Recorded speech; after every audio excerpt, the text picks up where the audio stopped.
What it do? Y'all already know it's the R files up in here, man.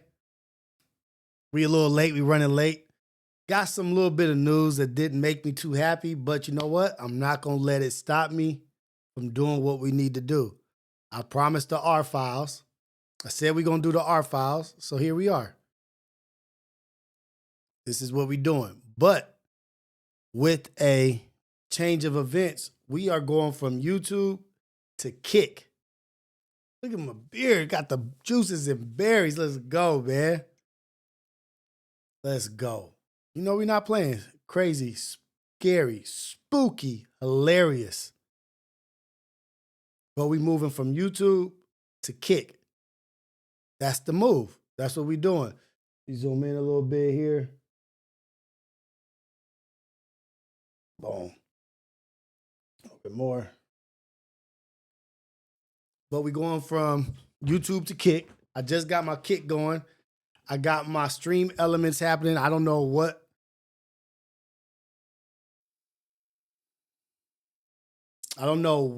Stream elements is going to be doing on Kick, but I set it up.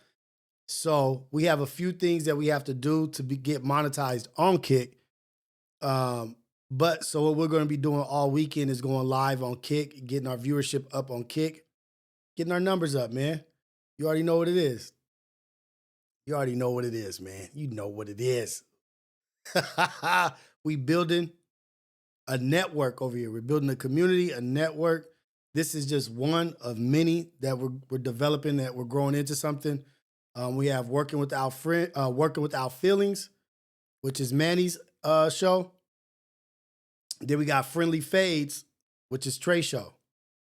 So we will be doing Friendly Fades over here. Thursday, we are interviewing Evan Bolton. Well, Trey will be interviewing Evan Bolton. That's Friendly Fades. I'll make sure I set up the time. It's 4 p.m. on Thursday. I haven't even told Trey. Say it's really, I haven't told Trey. I haven't told Trey yet, but I got a show for him. It's called Friendly Fades. It's where we're going to be setting up dope talks between fighters and Trey. Me and myself, Trey, but mostly ran by Trey. It's called Friendly Fades. So please support that show, Friendly Fades. Evan Bolton out of Long Beach. He's a Muay Thai champion, some decorated champion like crazy. And then we have Working Without Feelings, which is Manny's show. So we're going to be putting energy into that. We're going to be putting a lot of energy into all those shows, getting them up and running. And then eventually, more than likely, taking those shows to their pages, but we're going to build them up and let them get their feet wet with those shows. And then once they get their feet wet with those shows, they'll take them to their channel. But we're going to build it up here. Friendly Fades with Trey, and then Working Without Feelings with Manny. So there you go. Thank you, everybody, for following on Kick, everybody for going to Kick. I need 250 followers to get the motion for monetization. So I thought somebody was calling me. Hey, Rob Gotti, safe travels, man. Safe travels. I'm going to get out of here from YouTube. I'll stay in here for about another 5 minutes, and then we'll jump off to Kick. That's all I do is yap. Who said too much yapping? Too much yapping. Money Man. That's all I do, man. What do you think you're going to get when you turn on a podcast? You'll get niggas wrestling? It's what they do, talk. It's the whole point of a stream and a podcast. What you want me to do, start breakdancing? You want me to start breakdancing? You want me to start, what you want me to do, man? Want me to start breaking boards? Like, oh,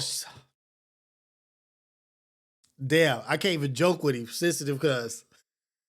I can't even joke with him. I'm laughing. Said, Rios, I'm playing, cuz. Relax. I can't even make a joke. Damn, sensitive ass nigga. Shit. Yapping Pats. I can't even get my hat right now. Like a mirror. Pot Lord sleeping on his podcast. Hey, man, that dude's an IRL champ. Money Man, let you go on Ace Boys. I don't think you're entertaining enough, cuz. I don't think you can make it. I don't know. Well, let's see. Let's see how funny you are. If you could make me laugh in here, I invite you to Ace Boys. If you could make me laugh, I invite you on Ace Boys. Hey, Pun is live on Kick too. We all doing this shit, man. It's enough room in here for everybody. We building, man. And you know what? Since it's spooky, scary, hilarious time. Also, this is in respect to Pot Lord. Demon time. Let's go. So what time is it? How long we been on? We've been on for about 12 minutes. So about 2 more minutes, we're gonna jump over to Kick. We're gonna jump over to Kick. I love this, man. I love this. But yeah, look out for Working Without Feelings, Manny Show, and then Friendly Fakes, Trey. We're gonna be talking to fighters. We're gonna be getting fighters over here. We get trainers. We get all that mixed martial arts, boxing, MMA, Muay Thai, all forms of fighting. We get some slap people, the people that be slapping, all that.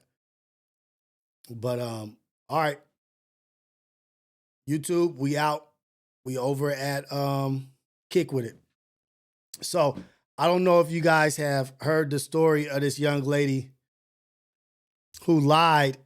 This is like really actually creepy ass shit. Imagine adopting a little disabled girl that was crippled or whatever. She's disabled, but you end up finding out that she's having a period. You think she's like 6 years old, but she ends up having like a period, ends up hiding her periods, has pubic hair, and you brought this little girl into your house thinking it was a baby, but only to find out it's a full-grown woman. You've been holding her, feeding her, doing all kinds of stuff with her. Talking about a true crime story now. Talking about a true crime story. Let's get to it. Wilson is here now. Hello, David. Lovely to see you both. This is one of the strangest cases we've ever had you on to talk about. You know that old adage, the truth is stranger than fiction? This story demonstrates that. It's got more twists and turns than a B road in the Highlands. Ultimately, it's a story that's going to shock, amaze, horrify, and ultimately it made me very angry. So there's a movie on Netflix about this girl, and it's called Natalia Grace. It's Natalia Grace, and she is. What would you do if you came home and the little baby that you adopted was on her period, had pubic hair? When you gave her a shower, gave her a bath, now she got pubic hair and all this stuff. She's not a baby. What you gonna do?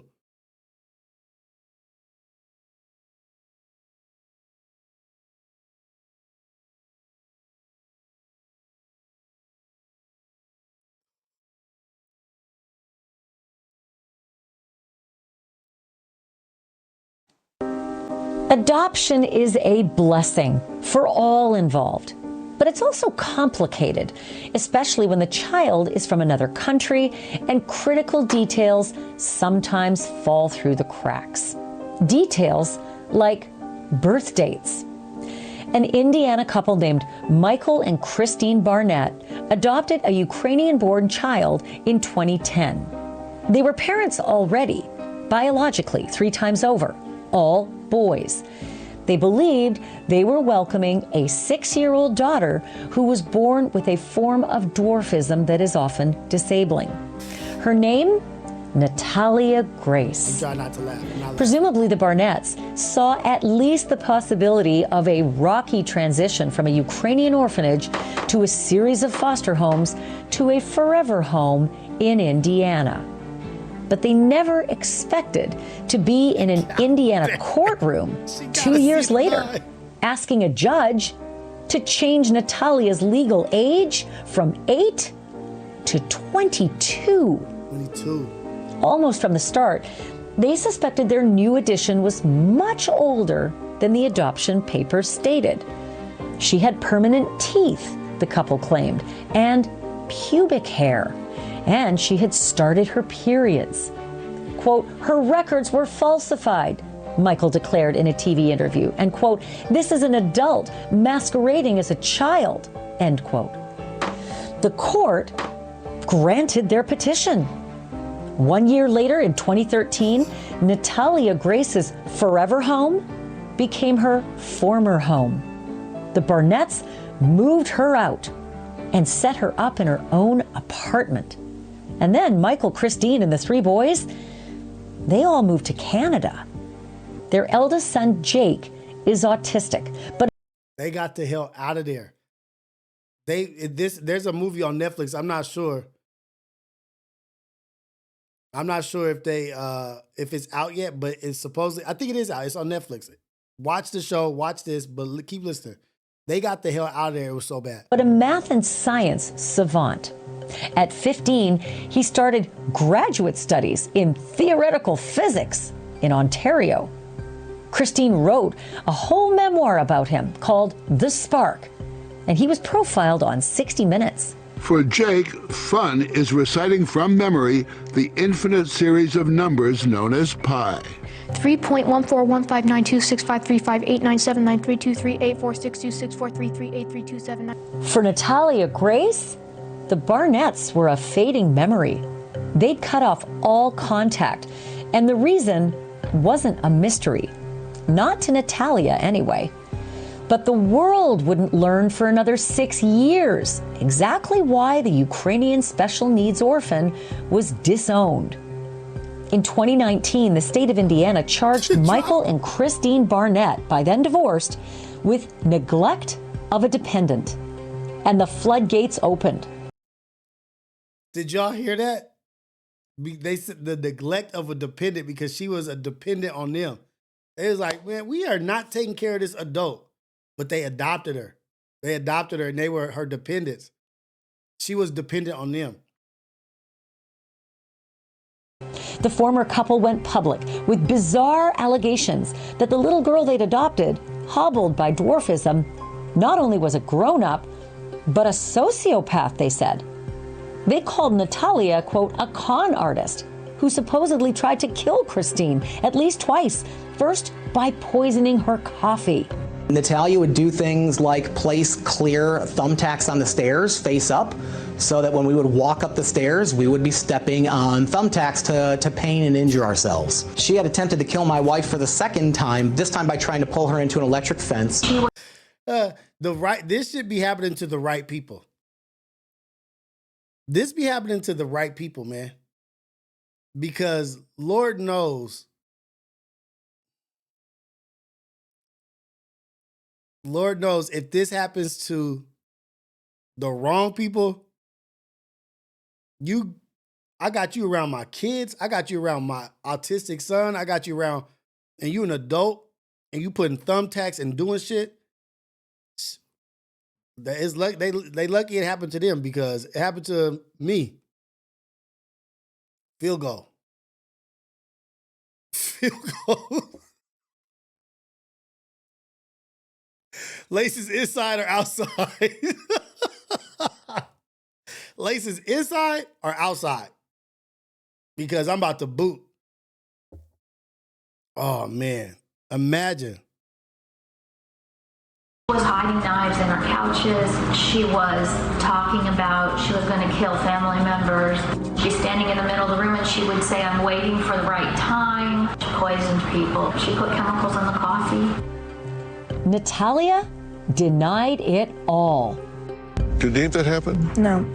She said that I hid knives on top of the fridge, under the fridge, in the cabinets, even on her office desk. How did you get something on top of the refrigerator? I can't even reach it. Not even with a chair, I couldn't reach it.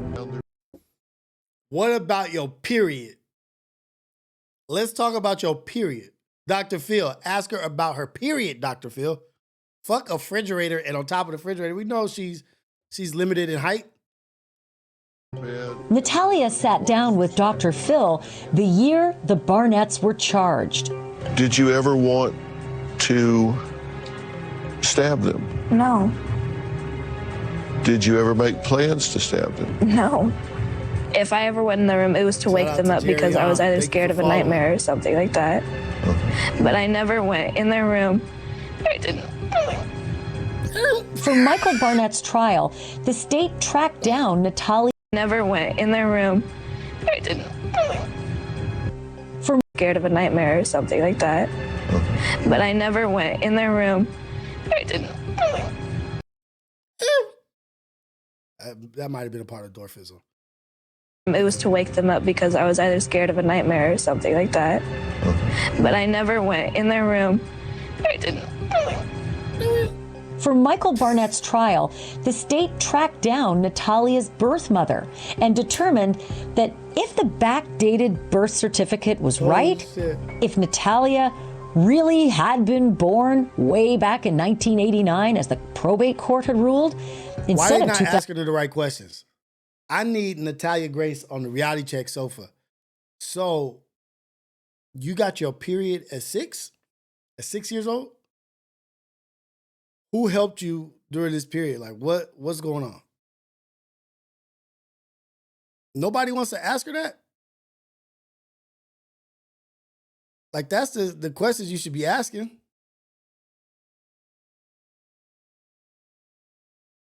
What? Don't nobody give a damn about no top of no refrigerator and your excuse about not going. Why you going in their bedroom? Oh, I was scared at night. Like, I don't care about none of that. I want to know about the physical attributes. Why did you have all this stuff going on? Shout out to Kevin Finley. Thank you for the super chat.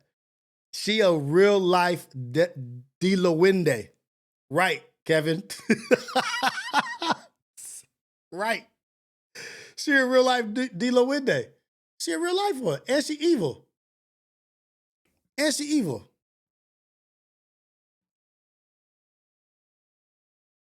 I don't get shit, man. I don't get people like how they, and then they get in trouble and go to jail or get in trouble with the law because she's a dependent on them, but she's an adult. She's 22.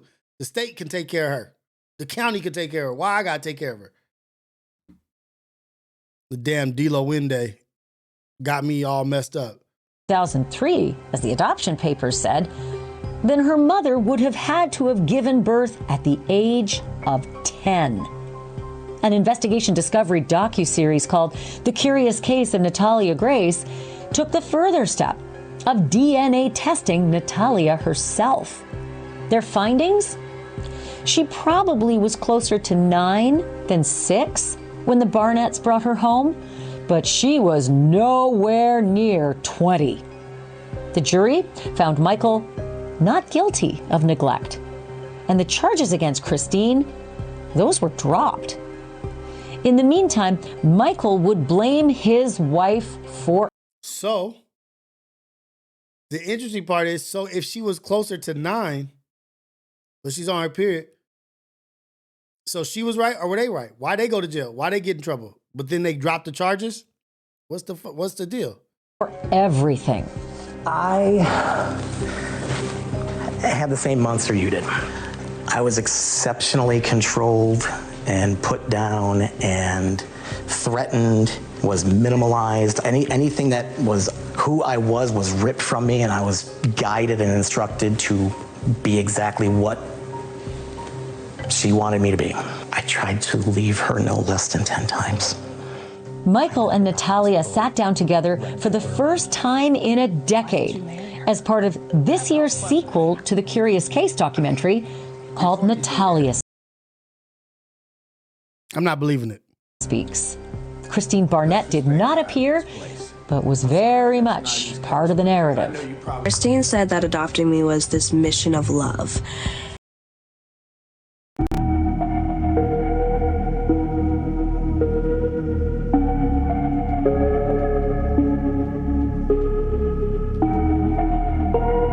D. Lewinde, our little girl. D. Lewinde, our little girl. You be the judge. 2120 with Rios. And never once did I see any love. I feel like it was a mission of like boosting her ego. With cameras rolling, it was Natalia's turn to make accusations. She said Christine beat her and pepper sprayed her, and then invented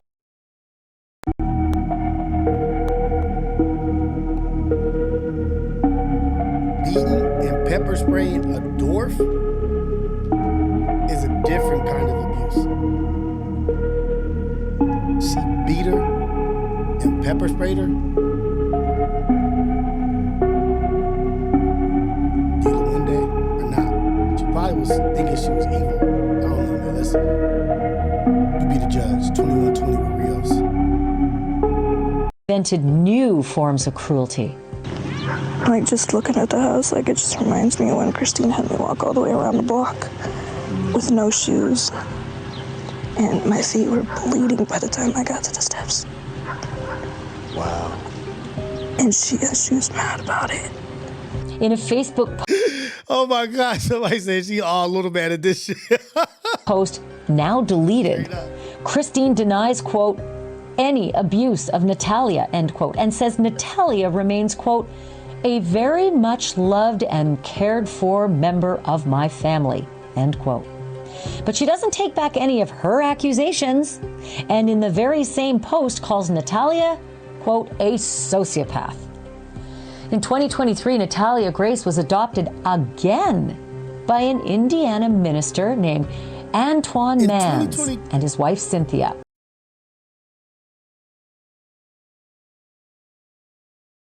In 2023, she's an adult. How is she adopted as an adult? How do you adopt an adult?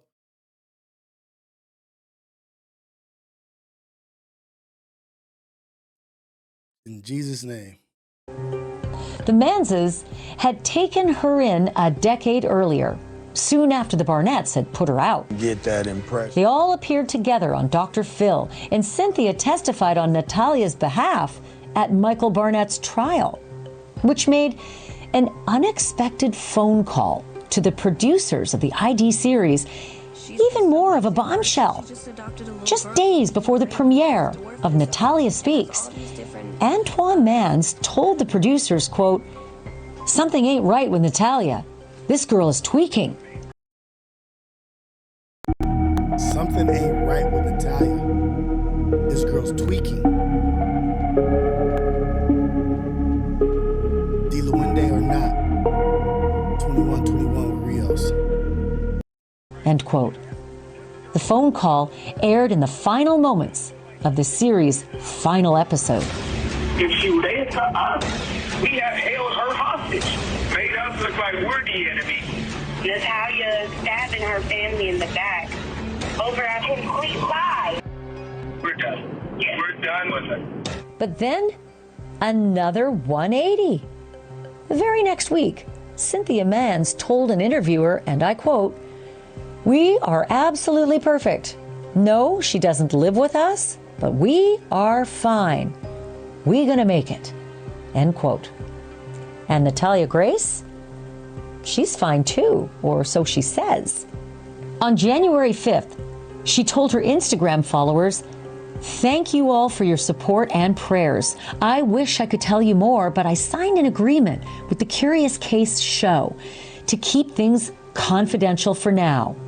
Just know I am okay. Love y'all. What? Hashtag safe. Hashtag living my best life. And we now know that she's been living that best life with Vincent and Nicole DePaul, a couple with dwarfism like Natalia, whom she's known for more than a decade. There's also a boyfriend who lives in the UK and whom Natalia met online. And accusations that the Manses were only using Natalia and their many other adopted kids for money. Again, accusations.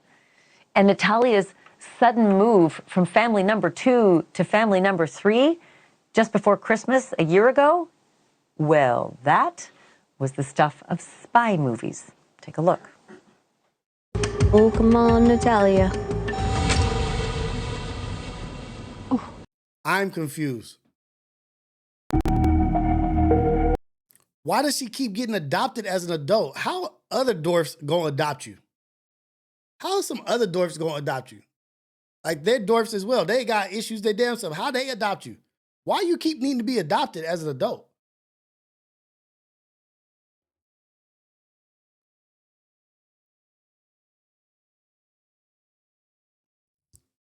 I'm gonna give it till 6:25, and I'm shutting down YouTube. I'm going over to Kick. Oh, there she is. There she is. There she is. She's confused. Can I help? Why are they talking about her like that? Like, there she is. There she is. It's not like she can move fast. Nigga. Like, it's not like she can run or she's like inconspicuous. She's 2 feet tall with Frankenstein shoes on. She's 2 feet tall with Frankenstein shoes on. Why y'all acting like she about to get away or she about to do some ninja shit? She's an adult that got to get adopted. Something obviously wrong.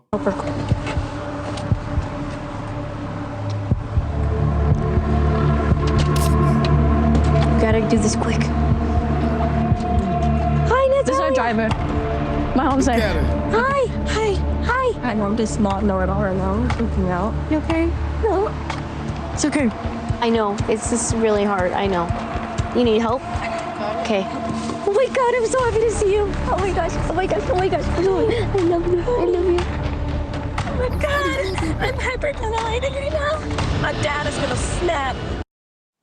My dad is going to snap.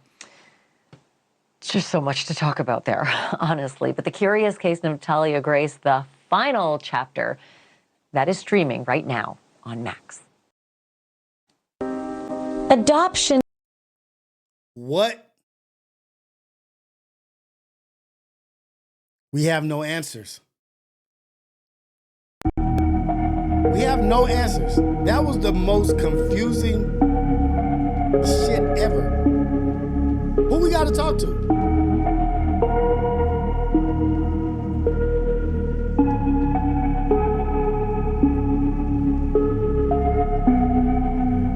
Who do we have to talk to figure out what happened with this little Dilawende or not?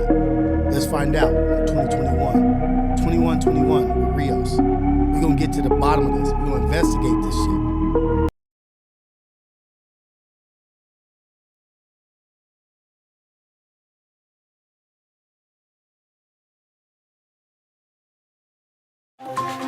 Today, I just want people to hear my side.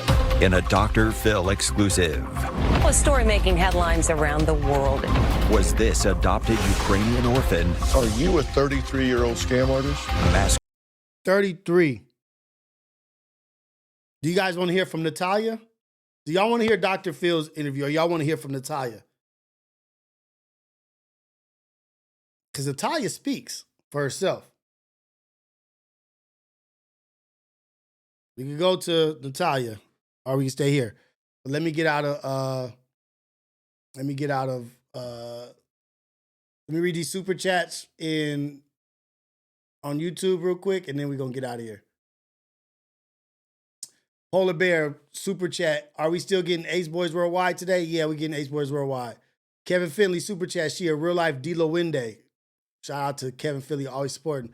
Bella Dilawende dildo. If you know, you know. Let's get weird, but keep it a hug still. Shout out to the queens in the chat, the fellas, and you, Rios. Thank you very much, Bella. I appreciate you. I'm gonna drop the kick in here one more time, and then we're closing out YouTube.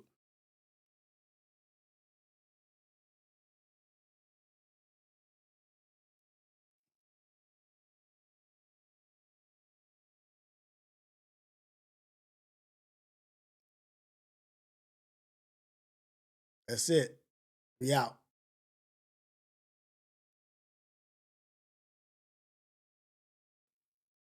We only on Kick, man. We in Kick. What's up, my Kick people?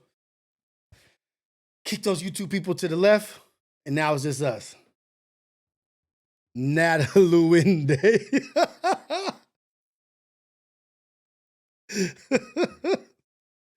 What did I say? This the draw. That's spectrum.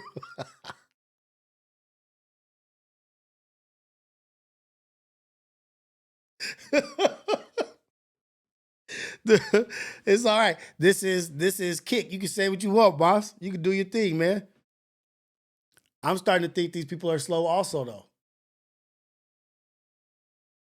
I'm starting to think they're slow as well. Because ain't no way no little monster dwarf is going to get me like that.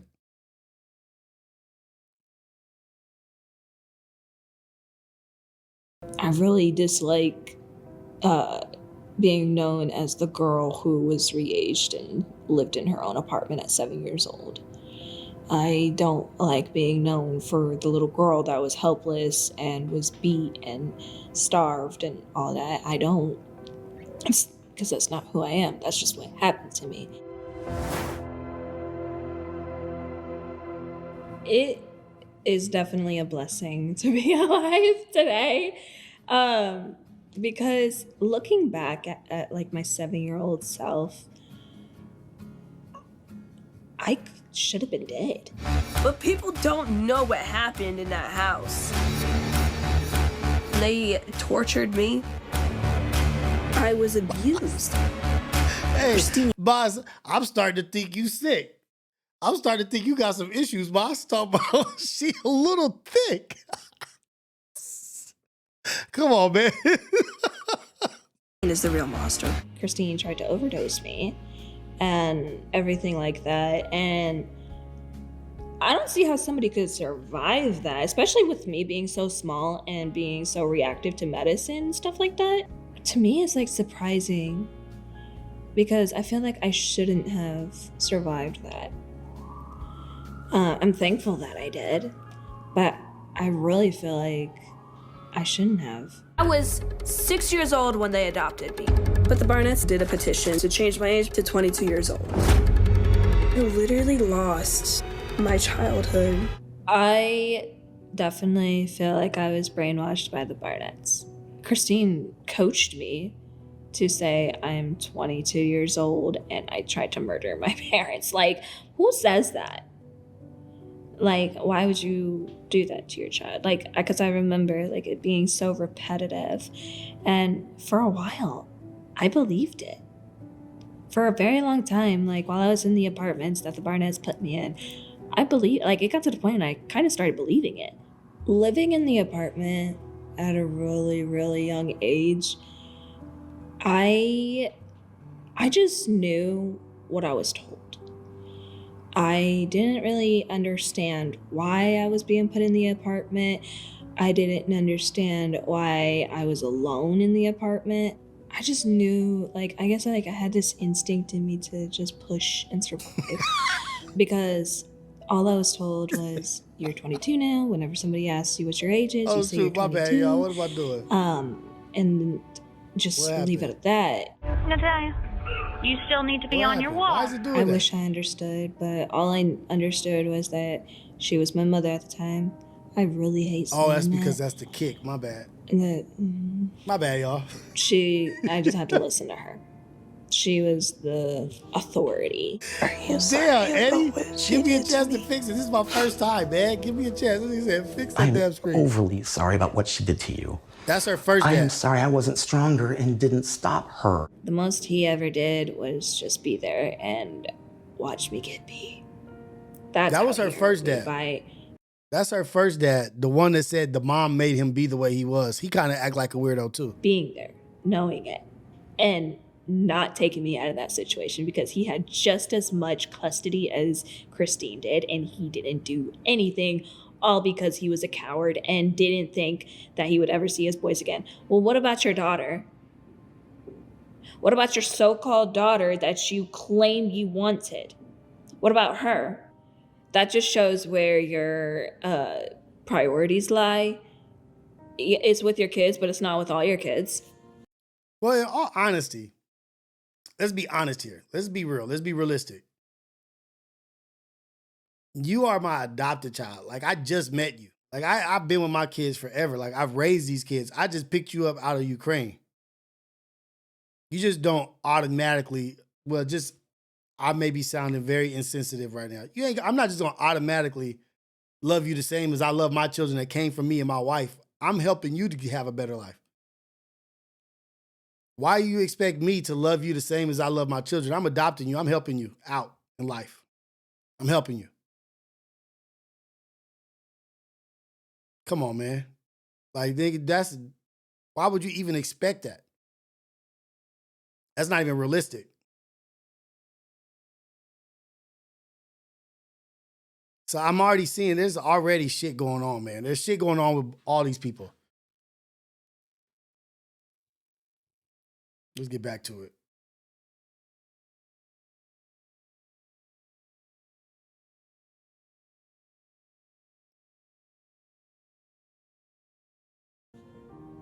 And that's why Michael has never been a father to me. I'm so sorry. I forgive you. I will say forgiving Michael was a little, like the tiniest grain of salt, easier to forgive than Christine. Only reason why is because he was like the accomplice, you could say. I don't know why I'm laughing. Christine was the main perpetrator. It took me some years to forgive, and it took me a little longer with Christine. I have not talked to Christine, nor will I ever, for as long as I live. Because, yes, I forgive her. But no, I never want anything to do with her. I can forgive, but I can never forget. Why the difference between the dad and the mom? The fact that I had so many people in my life that, were there and were supposed to protect me and supposed to defend me. The fact that they didn't hurt a lot, especially the Barnetts. They might as well have gone. You gotta read the facial expressions, y'all. She's smiling as she talking about it, but they didn't. They didn't. Like, what's going on, man? I am a great sense of crazy. There's a little bit of crazy in this little thing. There's a little bit of crazy in this little thing. Gotten away with murder. There was no justice. That's how I'm gonna say it. There was none when there should have been. It was pure hell before I met the Mans. The petition should be granted that the adult's name should be changed to Natalia Grace Renee Mans, and that the petitioners Antoine Corey Mans and Cynthia Mary Renee Mans from this day forward shall be known as her. Who said that? That chair is killing you. Who said that?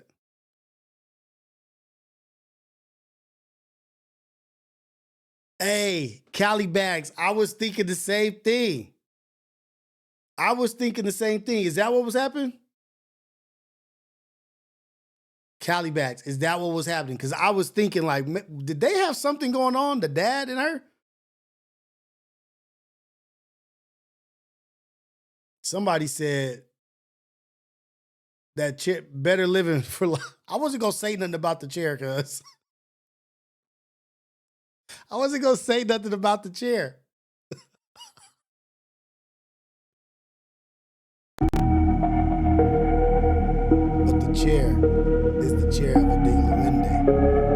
It's a possession chair. It's a mini for a Dilawinde, not a Luinde.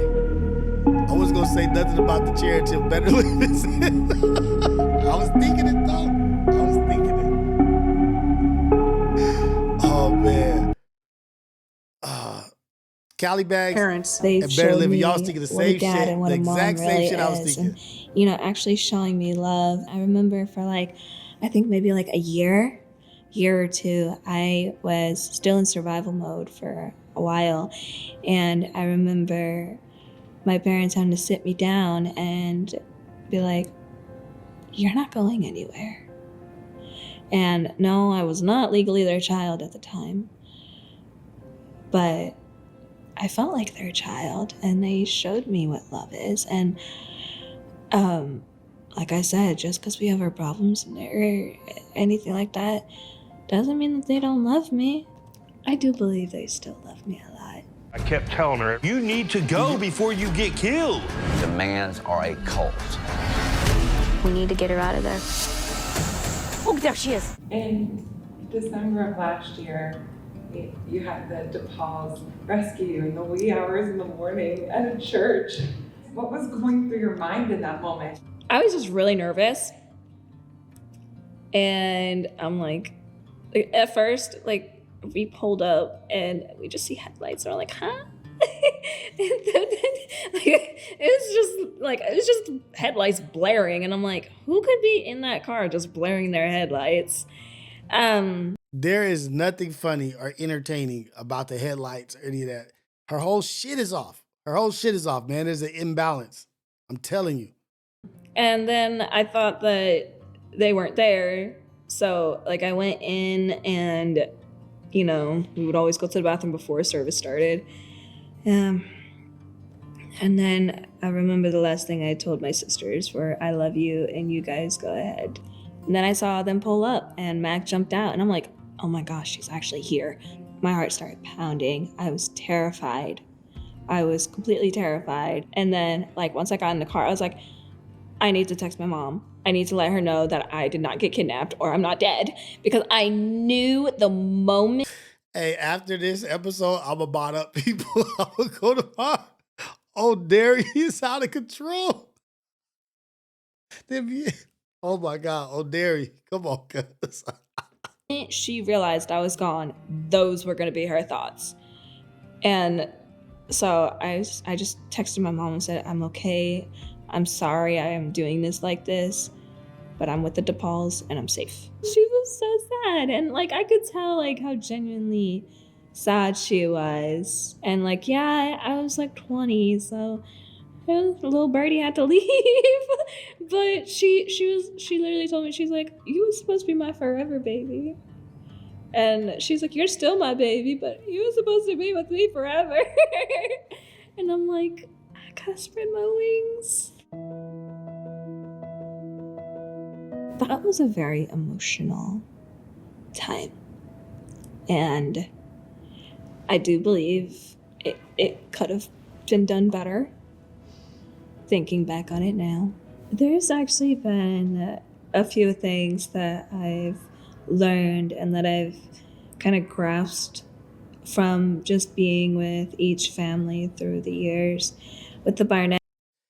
Hey, just look at where niggas' minds be.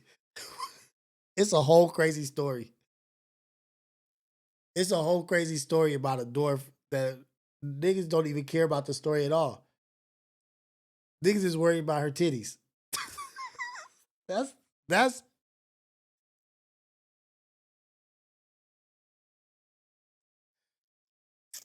hey. Just a snapshot. It's just a snapshot. It's just a snapshot of where shit be. It's my love and protection of kids and compassion. And also like the listening when something's wrong with someone and just being there, because I never had it. With the Mans, I learned about how to be a mother, how to, you know, knowing how to be able to take care of myself, you know, and my future kids and even my husband one day. And I can thank my mother for that, and I can thank my dad for my persistence in studying and just like all the, what some people say, the boring stuff, but it's actually really not, like the learning and like having that crave to like want to do something. What? And then, you know, being with the DePauls and learning that I am more capable. No. We about to mod the ladies up right now. After this is over, y'all better get what you can get out, get all of it out right now, because the lionesses is about to get modded up, all of them. And y'all, you know, y'all got free will to do whatever the hell y'all want. So just remember how the chat is going right now. Than what I originally believed. I am capable of being able to drive a car, or because like I was told, like, I don't think you'll ever drive. But being with the DePauls, I've learned that I can do anything I put my mind to. I can have a car. I can, you know, become a teacher. I can be able to do all these things and still know how to adapt to it and how to figure out the best ways. I got diagnosed This is what niggas with like. They like two that. types That's of what y'all. anxiety. That's what y'all talking about. These things, but being with able to do and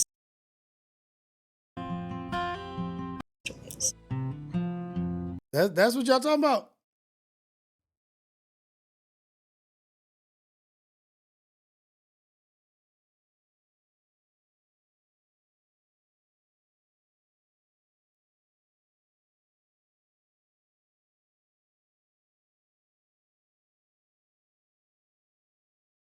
This is what y'all talking about. Y'all getting all. Y'all niggas is sick. Y'all some sick ass puppies, guys. Oh shit! Look, this it. This is what y'all talking about. Niggas in the chat.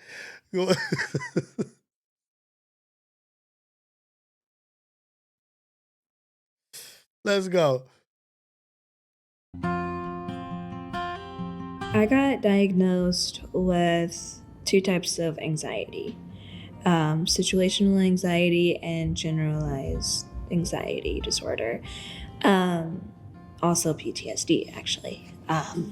And those... I'm over her. I figure, I know. I got my answers, y'all. I got my answers. She's a liar.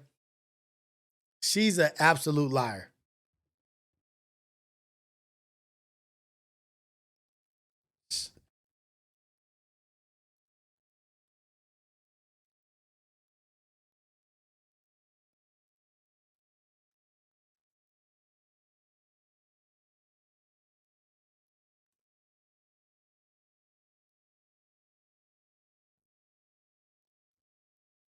She's an absolute liar, man. This is crazy, spooky. No, what is it? It's spooky, crazy, scary, hilarious. That's what this episode is called. I'm done with her. I was just talking, I wanted to talk about that because I just wanted to get from like a parent's perspective of what you would do if somebody came in your house and was acting like that and was actually an adult in your house and was trying to behave as a child. You feeding and doing all this shit. That shit is crazy. Yeah, I would have definitely got rid of her, kicked her out. But then, oh man, that's a sick story. I don't even know. The story ends like, who to believe? Who do you believe?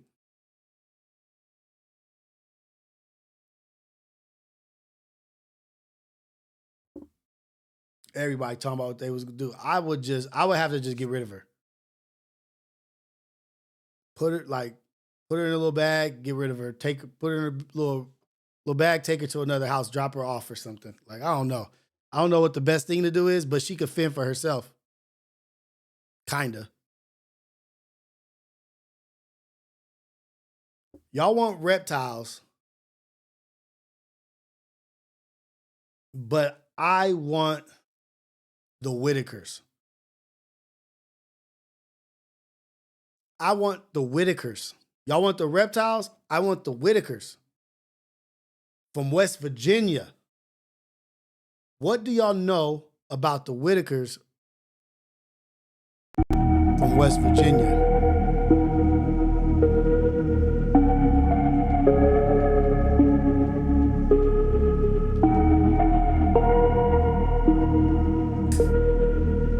Whitakers from West Virginia.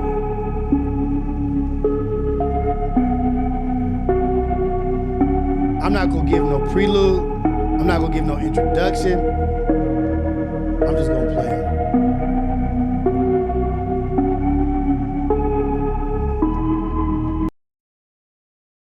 Y'all do y'all work. Y'all do your own work on this.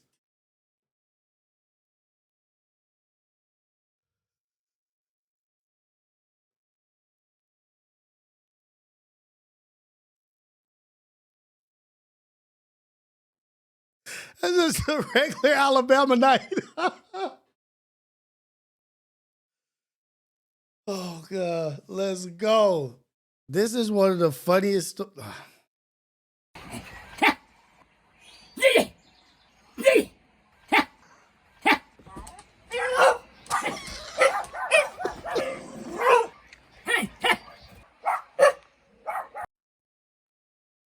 can't even make it through the credits.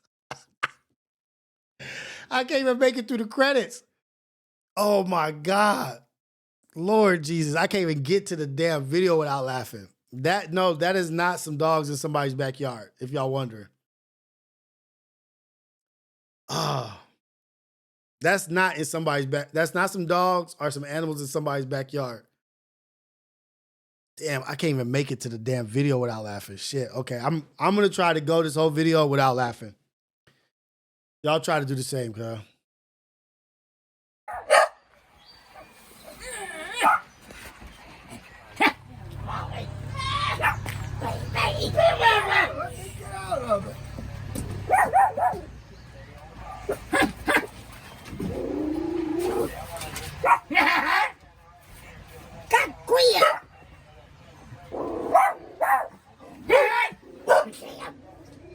So what are your names?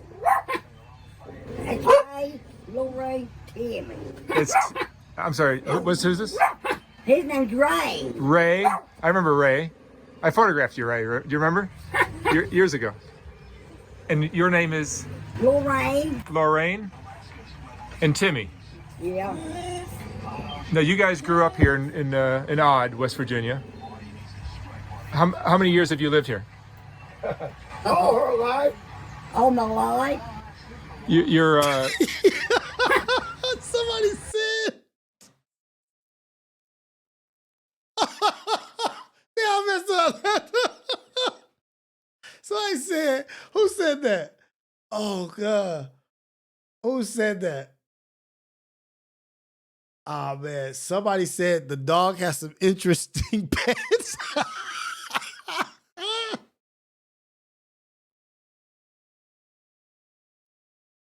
Hey, oh God.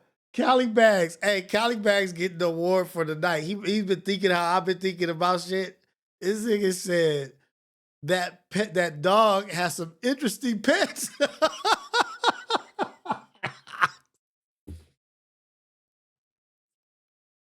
This might be the most interesting pets I've ever seen, because the dog is like, God damn. Y'all act good. Y'all act proper in front of company. The dog is in the best position right now. Both of the dogs look more intelligent than everybody. Damn it. Both of the dogs look more distinguished than everything else. The dogs is like, damn, they coming to see our pets. The dog is the only normal one. Both of them. Both of the dogs is the only normal one. The one on the lap sitting up right there. Oh, man. Damn. You guys, I mean, did you go to school? You did? Some of your brothers and sisters probably didn't go to school, or how much schooling did they get? They didn't wish school long, but he graduated. You graduated from what? We were from high school. You went to high school, Timmy? Yeah, he went to Motherfucker graduated from the couch to the chair. And how about you, Lorraine? No, she didn't went to school. She didn't. And no, they didn't went to school. Come on out.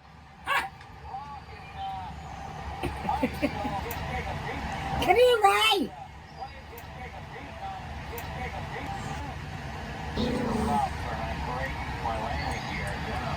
Ray, tell me about your family. The interviewer is a cold piece of work. He continues to ask Ray questions, and he knows Ray is only going to bark.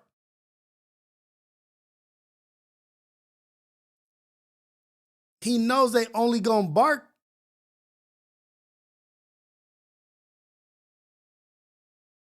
He keep asking Ray questions. Ray just over there eating. That nigga is struggling with that sandwich over there. He is having the hardest time eating that soft white bread.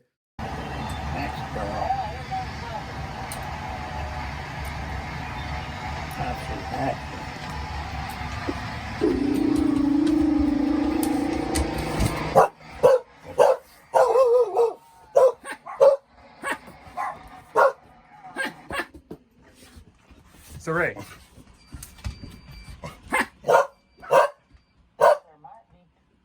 He thought he was a dog. He probably was raised with the dog. He probably spent all his time with the dogs. That's actually sad. And there could be multiple things happening, but don't doubt that God has done it. You start praising Him.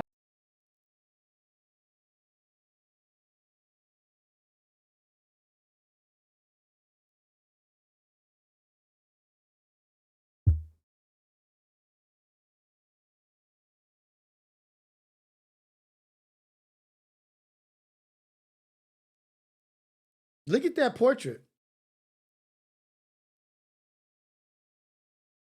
This is the definition of crazy, scary, spooky, hilarious. Imagine you ran out of gas running in the Appalachians. You taking a drive through the Appalachians on a scenic route to the Appalachians. You run out of gas. Like, you know what? Let me see if I need to use the phone. You should never run out of gas in the Appalachians. Just doing your regular drive. You're like, you know what? Let me go knock on this door, see if I can get some phone call or get something, some necessities. And you walk up and you're starting to smell, you're starting to get the energy of something is wrong. Something's wrong. You knock on the door, and that opens up. That opens up the door. That it's a done deal, and then you just stand there. You know, sometimes the scripture... how do I turn that off? Reveals that you just have to stand. It says over in Ephesians... What are you eating tonight for dinner?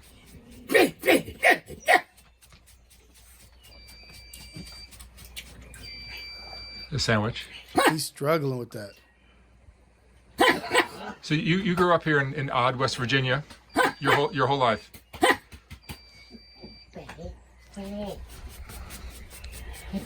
And your family, you lost your brother since I was here last. Come on, Ray, get out on the porch. Tell me about your brother.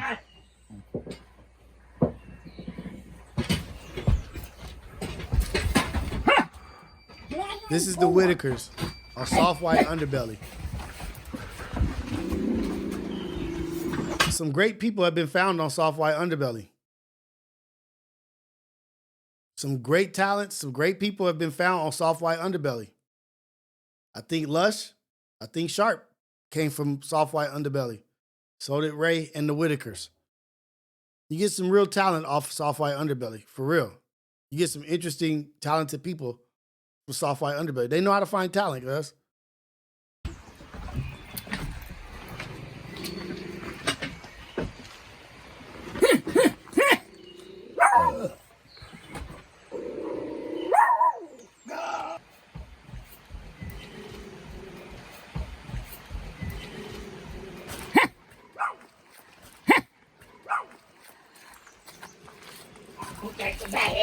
This is nice and green.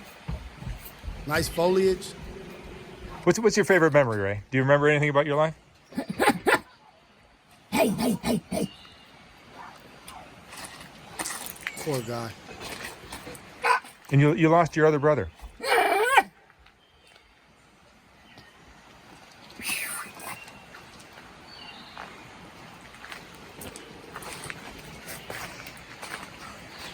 So you lost your brother? Ray's brother? Huh? Ray and Tim's brother? No, Ray. Timmy is your nephew. Oh, Tim. Has anybody ever been to the Appalachians? You only see scary shit from the Appalachians. You only see scary shit in the Appalachians. We're going to get to some scary shit after this. Well, not scary shit after this. This shit is scary. Imagine running across this family. You only get scary shit in the Appalachians. They talk about shit at night that happens out there. You're supposed to close your doors, not go outside at night because of all the shit that be happening out there. Y'all got to be careful, man. The Appalachians, I don't know anybody firsthand that has experience in the Appalachians.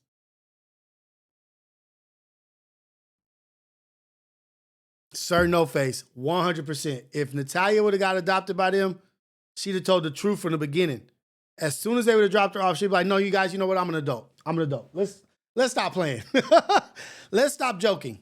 You know what? Let's stop playing. It was fun while it lasted. I'm an adult. Can you take me back to Ukraine?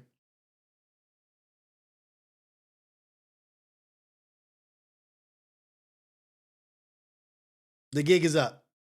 I'm ready to go home. I'm an adult. I'm not a child. Natalie would have gave up immediately. Like, as soon as she hit the door, she'd be like, yep, haha, got y'all. April Fool's is June. April Fool's. Got y'all. Tricks on you guys. Yeah, I'm ready to go back home. I'm a full-blown adult, actually.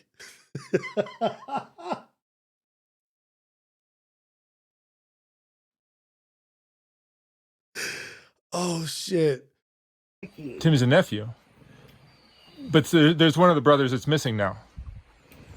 Well, one of my brothers died. That's what I'm saying. Who is that? Freddie. Freddie, that's right. Freddie's gone. How long ago did he die? I think it said that's right. Freddie's gone. He dead for almost 4 years. 4 years? How did he die? Huh? How did he die? I had a heart attack.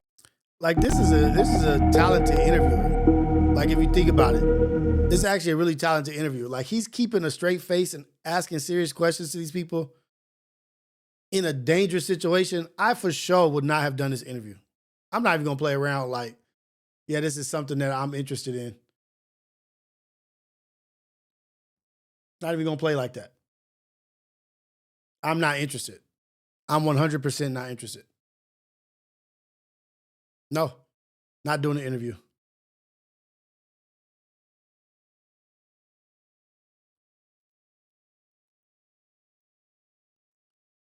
But I would never go to the Appalachians. Like, I've heard enough stuff about the Appalachians that I'm not going. How much would they have to pay y'all to do that interview? How much would they have to pay y'all to go over there and stay the night with them?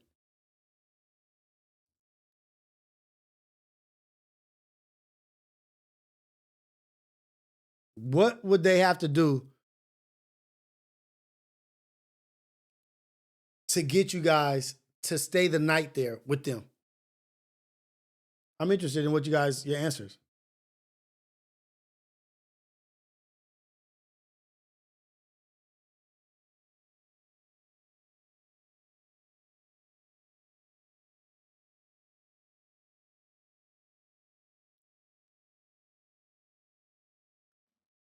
For real. Real question. That's a real question. How much would they have to, he said $1 trillion, to stay the night there? 50,000, 100,000, 25,000? Sir No Face, that's a good one. If I could bring my heat, I'm all good on 100,000. No guns. No guns. No guns. You can't bring no guns. No guns allowed. You got to go there and stay the night after you do the interview.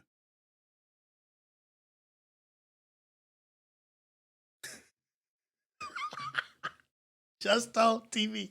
That's a real hood nigga for you. That nigga said a box Chevy Supercharger on 28.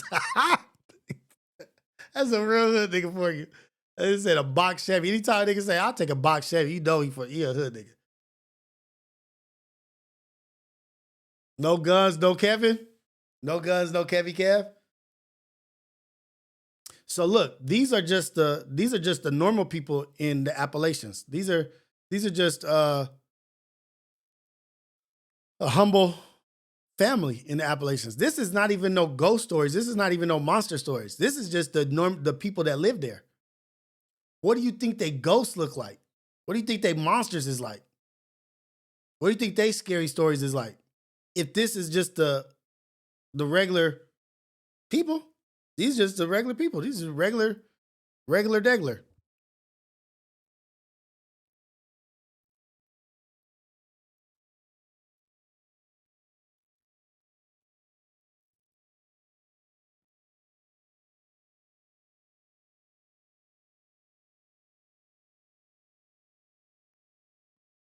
Let's get to it. Let's get to it. Let's get weird.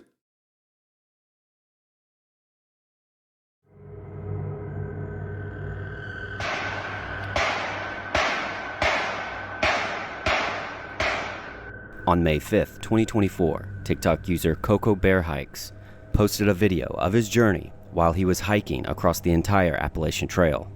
And see that greenery? I could tell from that greenery that's the Appalachians, that foliage. And that's when he heard gunshots nearby, seemingly in the middle of nowhere.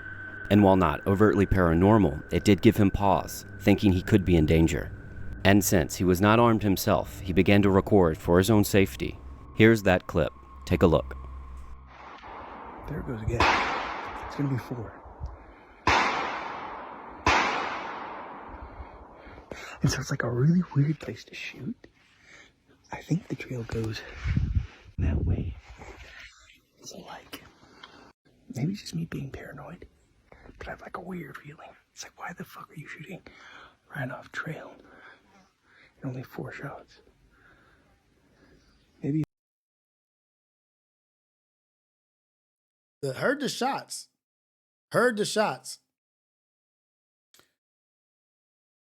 But never thought to go the other way. Like, you know what? I'm gonna get the fuck up out of here. Yeah, I'm out of here. Nothing in his mind or in his body told him, let me get out of here. Let me get the fuck up out of here. This is weird. Gunshots randomly.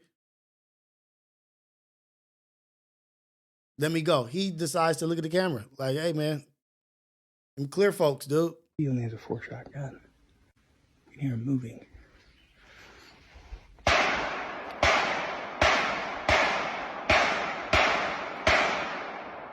So it's not. I'm just like sketched out, you know, like a little weirded out. Now it should be noted that many commenters were quick to speculate as to why they were shooting in such a remote area, with some commenting that he had every right to be sketched out, and while others said it was completely normal. But given Appalachia's notoriety, it left him a bit more paranoid. You can follow the rest of his journey over on his TikTok account. But as always, let me know what you think.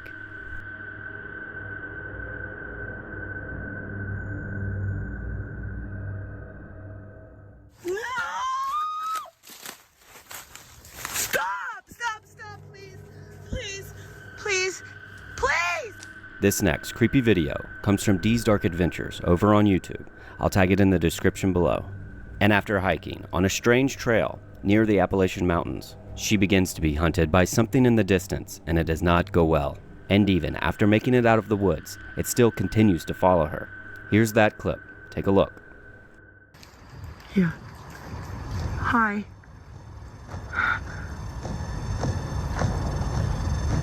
Hi. I don't see nothing.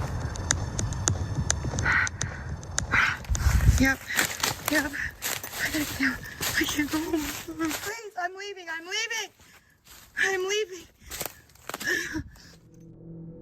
What?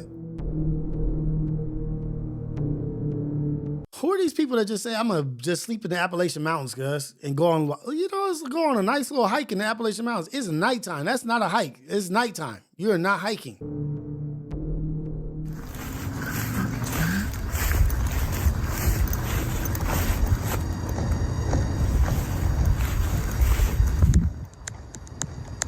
What is that?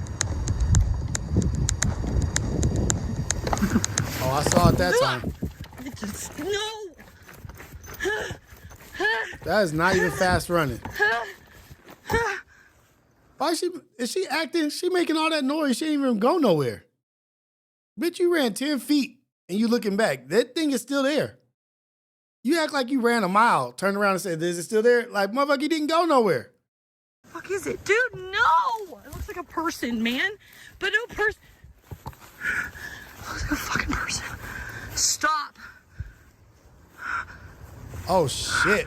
Look at that thing. That ain't a person. Ah! It just keeps getting up and down, up and down.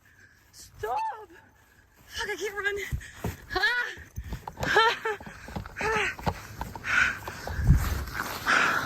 Why can't she run? She got a bunch of stuff on her backpack. Although it may be hard to tell, once it follows to the edge of the tree line, you can see it in a crouched position and seemingly stand up on two legs, and you can tell she was terrified. So, why don't you go, if you're going to go in the Appalachian Mountains, if you're going to be out there doing this stuff, why not bring a gun with you? At least a bow and arrow, a spear. Like, you ain't got no weapons, you ain't got no bear mace, no nothing. You going hiking in where the hills got eyes and shit.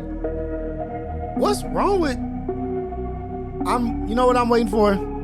I'm waiting to see a black person on a hike in the Appalachians. I'm waiting to see some brothers out here, a brother and sister or some shit. Where they at? Clearly, they know not to do that shit. Why are y'all out there like that? Why you ain't got no gun? Why you ain't got no bow and arrow? Why you ain't got no spear? No mace, no pepper spray, no nothing? You telling that thing, no, stop. What you gonna tell an animal if it's trying to attack you? No, cut it out. But let me know, what do you think about this in the comments below?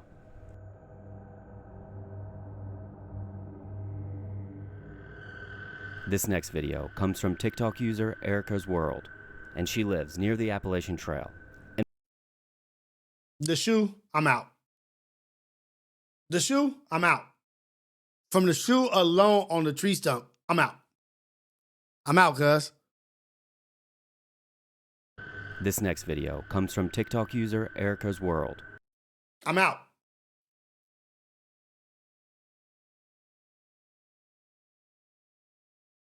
No, Manny. No, let's not be the ones to go on that hike. No. The shoe, I'm done. I see the shoe, I'm turning around and going back where I came from. Hence, the expeditiously fast trot that you see me going in the other direction.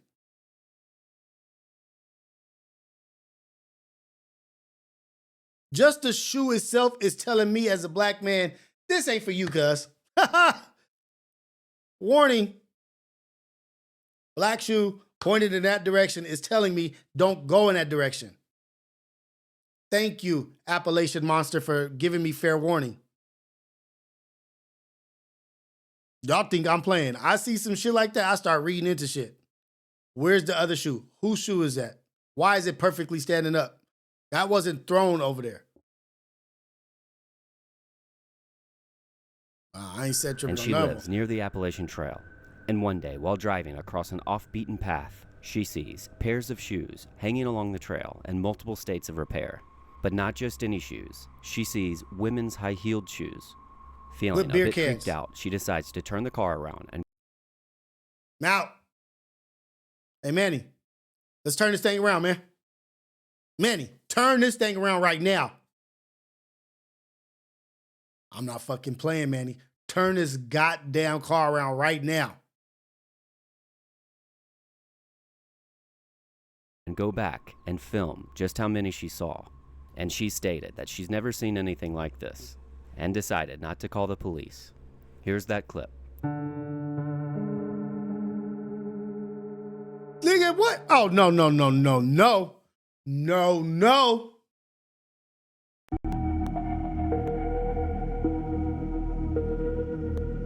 Shoes hanging from trees along a hike, a deserted trail, deserted path, shoes and shit, women's shoes. They telling you don't get no closer. We doing some wicked shit out here. You want to be a part of the wicked shit? We gonna do the wicked shit to you. If you ain't smart enough to take the clues, you gonna be a victim. You a willing victim. We gonna get you. We gonna get you, nigga. You're welcome. I told y'all asses not to come. I'm showing y'all, but you decided to come. You don't deserve to survive. Time to get wicked. Let's get weird.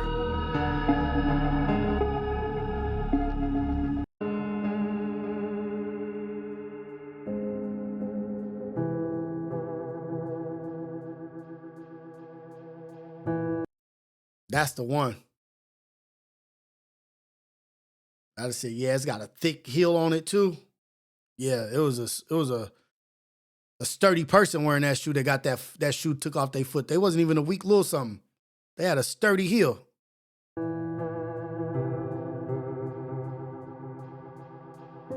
Thank you, Tree Chief, for following. I appreciate you. Thank you, thank you.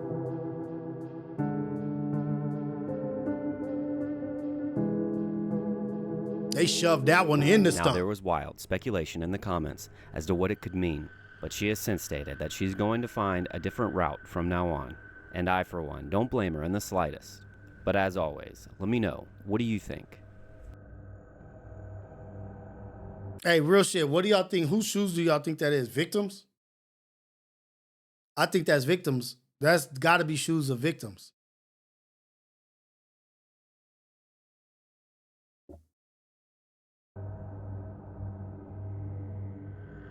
This next creepy video comes from Action Adventure Twins, and they specialize in cave diving and finding unmarked caves. And after finding a hole in the ground in the middle of the Appalachian Mountains, they decide to lower a GoPro with a rope down the hole to see if it opens up into a cave that they can explore. But what the camera actually picks up is pretty terrifying. I shortened it a bit for time, but you can see the full thing over on their channel. Here's that clip. Take a look. Dude, the mystery deepens.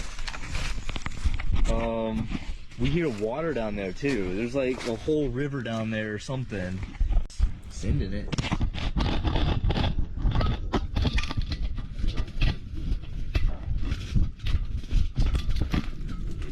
Oh, it's going there.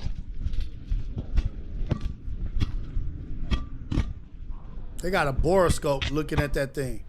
They dropping the camera. That's a boroscope probably. That's how you look up prop lines and pipelines.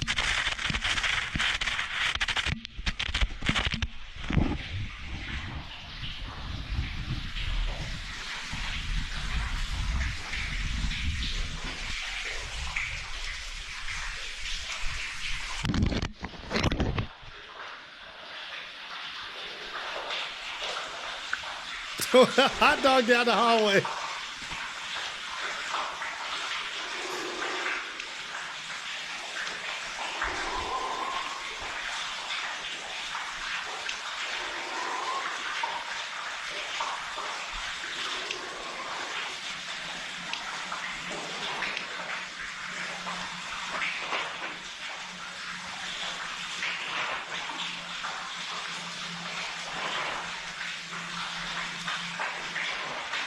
You can hear what sounds to be footsteps walking around the camera and breathing near the mic.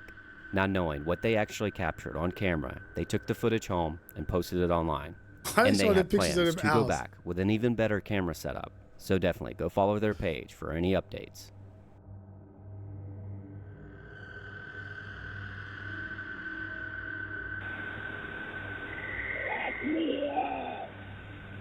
This last creepy video comes from Mandy ASMR 22. And after many strange occurrences behind her home near the Appalachian Mountains, she set up night vision security cameras to see if she could catch anything. And she posts all these videos to her TikTok channel in hopes that her followers can explain what's going on to somewhat ease her mind. But in my opinion, this next video is the creepiest one on her page. But she's got a lot more, so definitely go check her out. The let me in almost made me turn this video off. Here's that clip. And as always, let me know what you think.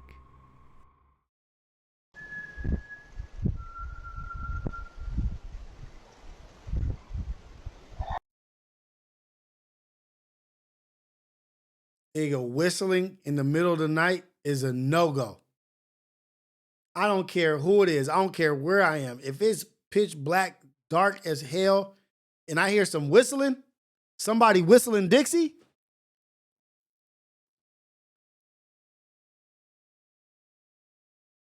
I'm not with it, man. Whistling, you ain't scared of shit. You letting everybody know where you at. Whoever is whistling at the end of wherever that sound is coming from is a badass motherfucker that ain't scared of shit. Nigga just walking down a pitch black alley talking about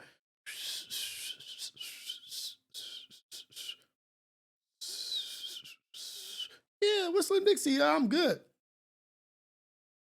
Nigga, it's a bad motherfucker walking on the other end of that whistle.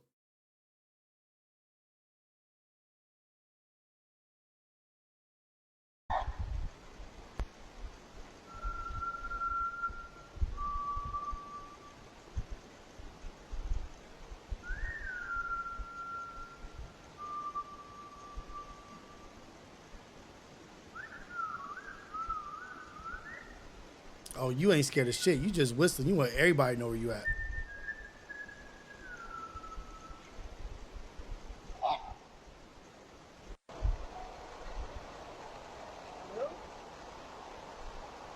You can hear what sounds like distant whistling in the woods behind her home, and also disembodied voices. And this left her and her followers terrified, and in case.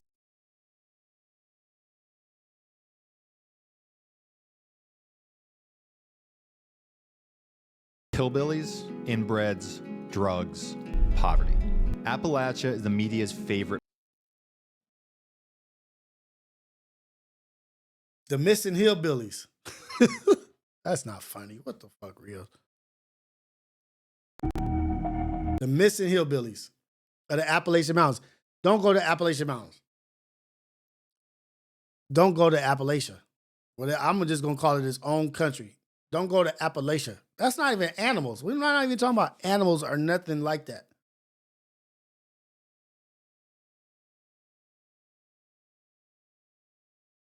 I'm not even talking about animals or nothing like that.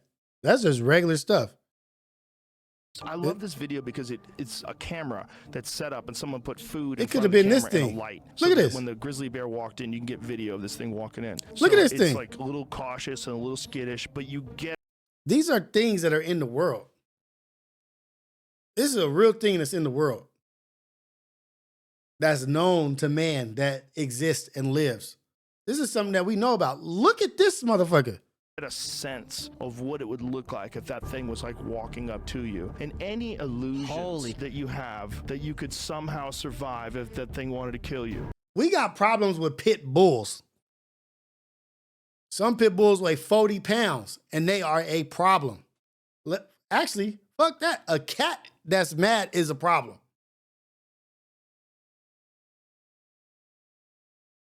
And we're not even talking about animals. We're just talking about crazy people and crazy monsters, scary shit. But the shit that we do know about that's out there is even scarier. Look at this. Should be instantaneously erased when you see this video. Crap. I love this video because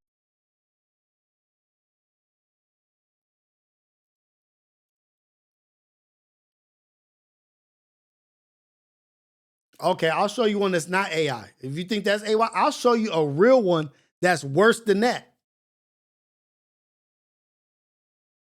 I'll show you one that's worse than that. You want me to show you one that's worse than that that's not AI?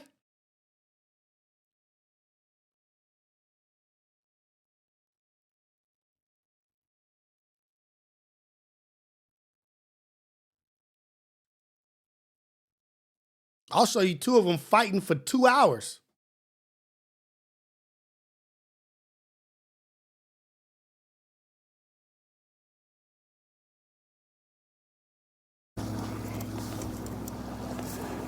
Now, if they break into a fight and it gets too close to us, just back up, get the fuck out of their way. leave the camera. Yeah, leave the camera, just leave it. This ain't AI. I'll pop a flare if I have to. This motherfucker ain't hiding from nobody, right out in the open. This is in existence. This shit lives in the world with us. This is what we see. This is what we know about. Look at this thing. Yeah, just get it. Let's stay together. Fighting towards us, because they are gonna fight.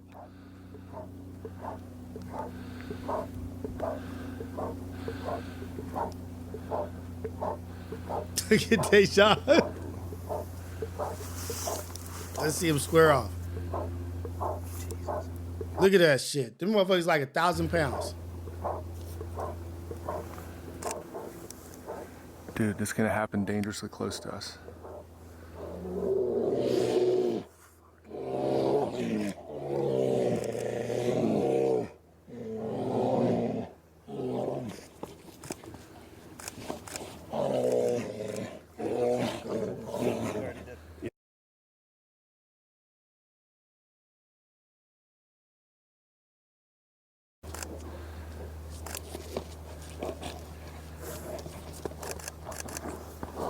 Get cracking.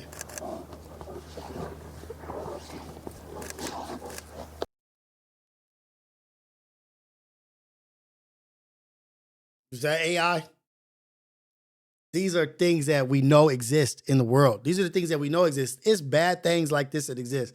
I ain't trying to go nowhere where we don't know about none of the shit that's out there. And I am not with that. Then you got these hikers that these people that have been going on hikes, and they're like people of the land that have been going out hunting and they're hiking, and they're people that know about all that shit. They're advanced survivors that have been coming up missing in these national parks. I forget how many it is, but it's this crazy ass shit about these people that have been going missing in these national parks. They find their shoes over here, their clothes over here, no foot tracks in the snow, no nothing. How did they shit get over here? How did they go up missing? They were one of the most advanced hikers.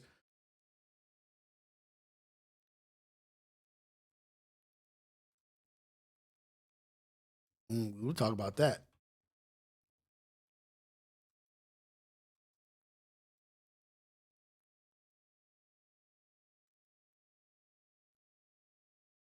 Gotta get some call-ins too.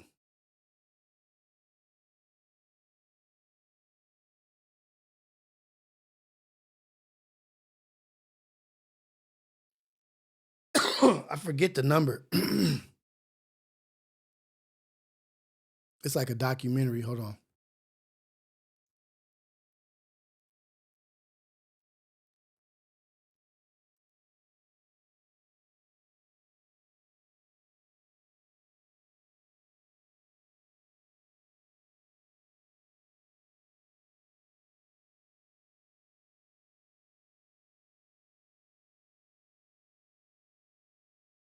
Every year, there is a massive amount of people, you can say in millions, who visit national parks all over North America. But a bunch of these people somehow get lost. Some are found swiftly, some after a while, and some regretfully are never found. Today, we will discuss these missing 411 disappearances in national parks. In the past few years, people have started asking more and more questions about these, let's say, lost and found cases. Looking at it initially, it seems like nothing out of the ordinary, right? However, some believe these missing cases might hint at something bigger or more serious. What is it called? The circumstances leave everyone scratching their heads in confusion. In some instances, you could be looking directly at another person, blink, and when your eyes open, they disappear. Or even more puzzling, these lost individuals might mysteriously reappear in places one could not reach on their own. It wasn't until a retired police detective, David Politis, noticed this peculiar pattern. He realized that countless such occurrences were going unnoticed and undocumented. Therefore, he decided to roll up his sleeves and started digging into these befuddling cases. He compiled his incredible findings into a spellbinding book series called Missing 411. This book uncovers these intriguing mysteries, making it an eye-opening read for everyone. The book series in question offers detailed records and insights about more than 1,000 cases of missing individuals scattered over numerous national parks in North America, spanning a period of many years. An intriguing factor is that many of them seem to share a peculiar pattern of odd circumstances.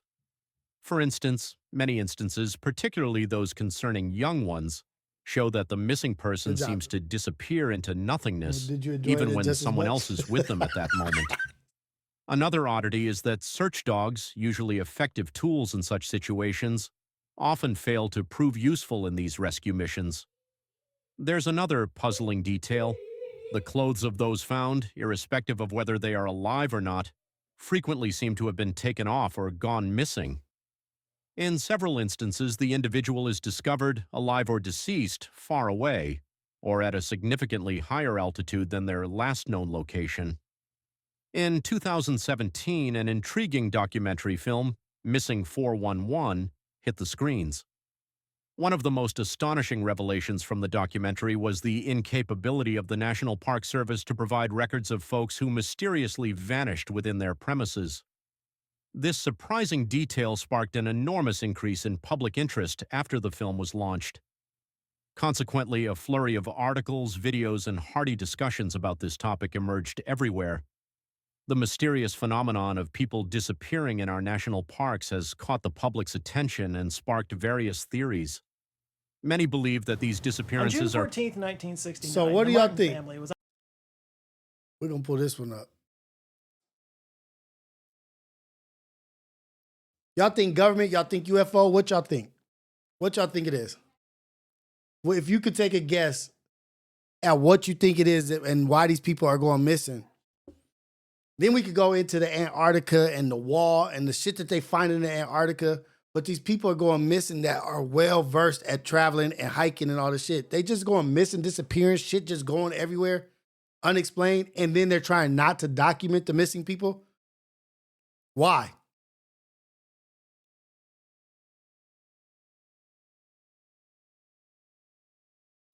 High power PD. Apex predators. On a camping trip in the Great Smoky Mountains National Park in Tennessee, along with another family they were friends with. There were 4 of them: William Martin, his father Clyde Martin, and his 2 sons Douglas and 6-year-old Dennis. At one point on the trip, the other family was returning from a hike, and when they could hear them coming, little Dennis decided he wanted to play a little prank. So he ran down the trail a little bit and hid in the woods so he could jump out and surprise them. 5 minutes or so passed, and the other family came walking into the camp, but Dennis wasn't with them. When asked, they said they never saw him. William and Douglas immediately went looking for Dennis, but he was nowhere to be found. They searched down the trail for up to 2 This miles, shit is poking crazy. into the woods and calling his name the whole way, but he was just gone. After hours of searching, they sought help from the park rangers, but by the end of the day, there was still no trace of Dennis. In the following days and weeks, everyone from the National Guard to the Green Berets to the Boy Scouts joined. Oh, wait up. This nigga Dogface is being for real. So you're saying PDFs that have access to what? Like, well, hold on. I wasn't joking, Rios. These are PDFs with access to portal technology. Now we getting weird. Let's get weird. Advanced pedals is crazy work. Oh, man. They're loopers. PDFs are loopers. Oh, man. What? In the search. Over 1,400 volunteers helped scour a 50 square mile area of the park in one of the largest missing persons hunts in history up to that point. But despite all of that, Dennis Martin was never seen again. The Dennis Martin story is one of hundreds of stories of people disappearing in national parks across the United States, so much so that the phenomenon has a name: Missing 411. So today we're going to examine a few stories from the Missing 411 archive and see exactly what's going on here. We'll take a look at some of the theories around it, and I'll, chime in on what I think is happening. Some of you may not like it. He gonna try to pick it apart. No, I don't want you to pick it apart. I want it to be real. Something very strange seems to be going on inside of national parks in North America. They go to Every 5 year, strangers. Hundreds of people go missing in these parks, but these parks are. But I want to talk about what. So, Dogface, hold on. Dogface, no. You got to call in, man. We got to hear about this. Dogface, call in.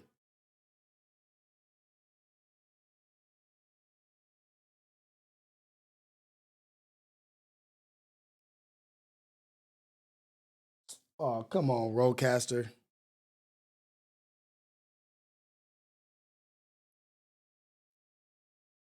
I'll put this thing on Bluetooth. We'll be good. It's all good. I'll put it on Bluetooth. Here we go. Dogface, you there? Yeah. Okay, hold on. Let me see if I can get it on Bluetooth. We're gonna see. We're gonna see if I can connect it. I definitely want to hear what the hell you got to say about this shit.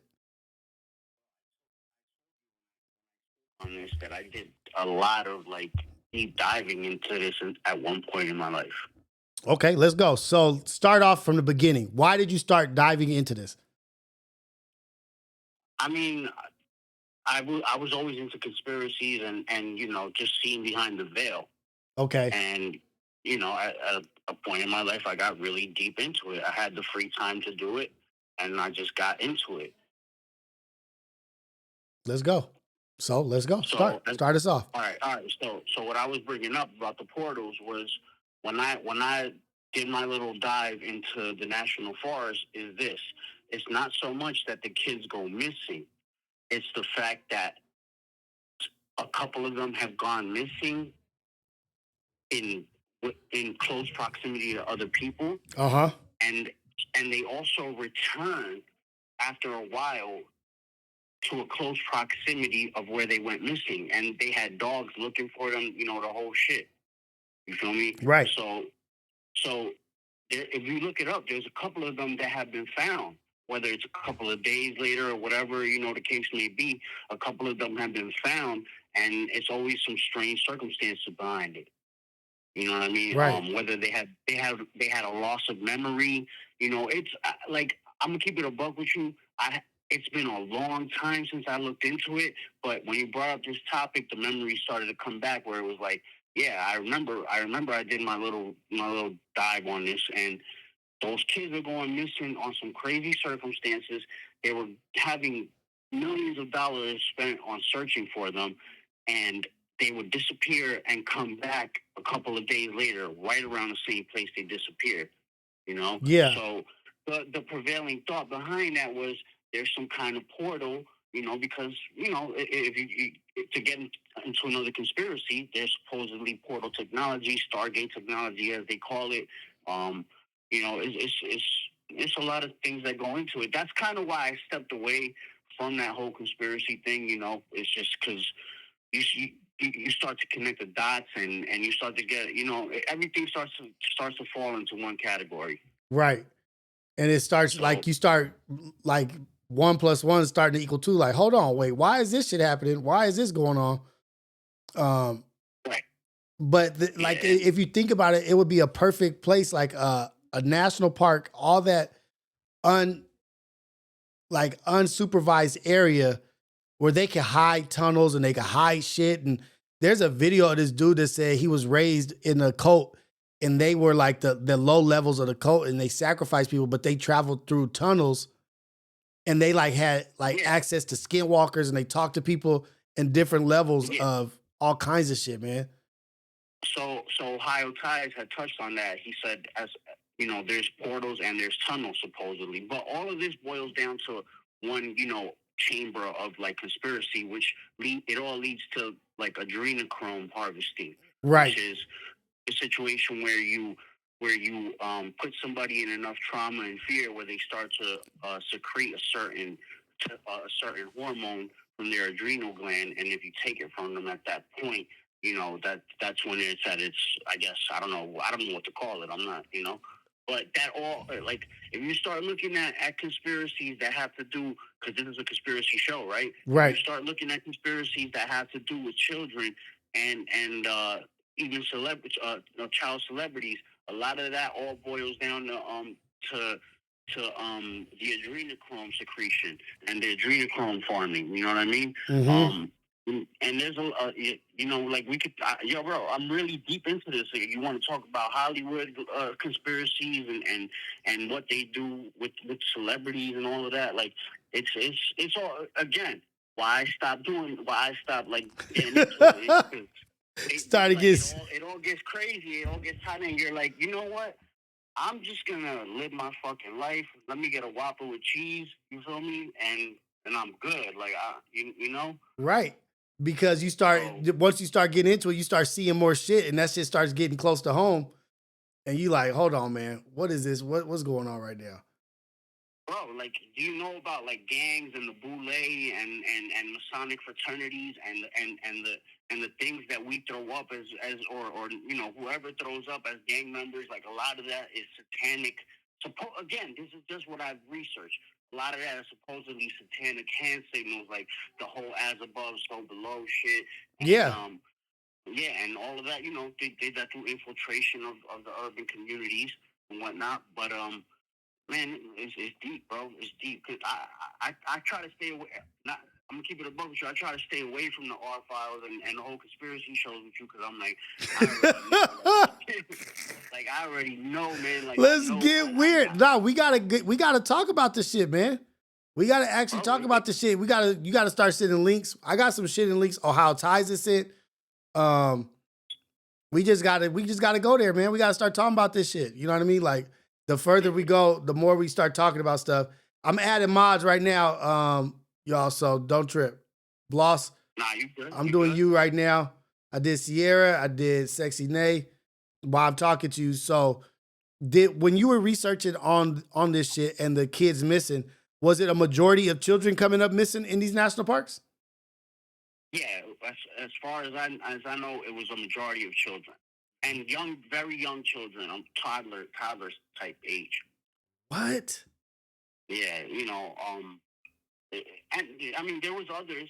Like, bro, this is hours and hours and hours of really, like, just like deep diving. Fuck, like that shit is wicked, man. Like that shit is like, I want to get into it. I want to look at it. I'm gonna do this Missing 411 real quick and look at some of the stories. But then I will start doing our files on, because there is some deeper shit that's like super deep. I didn't know if y'all was ready for that. But you talking about it lets me know that y'all are actually, I was underestimating y'all level of conspiracy. Bro, it's out there. It's out there. Like, all you have to do, is look it up. Like, it's out there. You know what I mean? And it's also an issue of discernment. You have to be smart enough to discern. And again, as far as I know, like, most people that have done those deep dives like me eventually stop. Because it's just like, it just get crazy, bro. Like, you know what I'm saying? Like, what are we doing? Hey, it's so everything's a conspiracy. But look, so I told y'all, like, when we was younger, me and my crew, like me and my guys, we used to we was knuckleheads, we was young. But I told you about the time that we had ran into those kids from Atlanta that said that their father had stole a book from the CIA, and they was telling us, like, when we was young, they was telling us about, like, how they had these invisible ships and this and that China had or whatever, and the Holy Tabernacle. Like, they used to just tell us all kind of shit when we was like 16, like 14 to 16. But as we started elevating in our thought process and learning and talking to these dudes, so much weird shit started happening in our life. Like events, like seeing UFOs, seeing ghosts, seeing weird ass people, like walking into our circle, like they have no fear, like demonic type shit, to where it was like, we all like, okay, something's going on here. Like, we got to get back to regular. I don't know where our life went and why all this shit is happening, but we started leaving that shit alone because that shit started getting crazy. Into that energy. Right. You tapped into that energy, you know what I mean? And that's another reason why to kind of like steer away from going too crazy on it, on these topics, because at the end of the day, you have to live life. Like, and that's it. It's somebody like Lou Will is saying, you open that gland, you start looking through your third eye. And we started seeing, like, there was a movie back in the day where this dude, where Roddy Piper was in a movie, and he will put these glasses on and he could see the aliens or the people, like the lizard people. They live, yes. And so that's kind of like what we were going through as kids, as children. And we would be telling our parents, and it's just like, y'all tripping, man. Y'all don't, what the hell y'all talking about? But we started seeing all kinds of weird shit, cuz. Do you know about predictive programming? Predict like what? Predictive programming as in probability? Like probability? No. So predictive programming is what you see in the media, what's fed to us by the media, like, for example, there's supposedly a tenet in the evil laws where if you're going to do bad, you got to show people in some form or fashion how you're doing bad. So, for example, They Live is like, this is what's really going on, and we're gonna throw it in your face by showing you a movie about it. Like, let me give you a deep example. Like, when I was younger, you remember the movie Hostel? Yeah, for sure. So when Hostel first came out, I was like 13, bro, and I remember watching that movie, and I was thinking, yo, bro, is this real? You get what I'm like? Am I watching a snuff film? Right. Because it had gotten to that point. Like, it had gotten, it was so sadistic and it was so visceral. Like, you're like, yo, is this shit real? And I always carried that with me. And that's when you get into predictive programming. Like, on a lighter note, The Simpsons. You know how they say The Simpsons, they predict the future and all of that. Right. Let me go even deep. Let me go even deeper. They say for a demonic spirit, or for like they put it in some vampire movies. For a vampire to come in your house, you have to invite them in. You know what I mean? Like, you have to accept the thought of it. You have to have an acceptance of it for them to even be real in your life. You know what I mean? Like, you have to say, yes, I believe it. Yes, you could come in. It's always an acceptance before it becomes a reality. That's why they say don't fuck with the Ouija boards. Right. Ouija board is allowing that, you know what I'm saying, energy into your life. That's why they say don't fuck witches like I did when I told you the story the other day. Like, Yeah. Oh, you know shit. I saying? forgot all about that.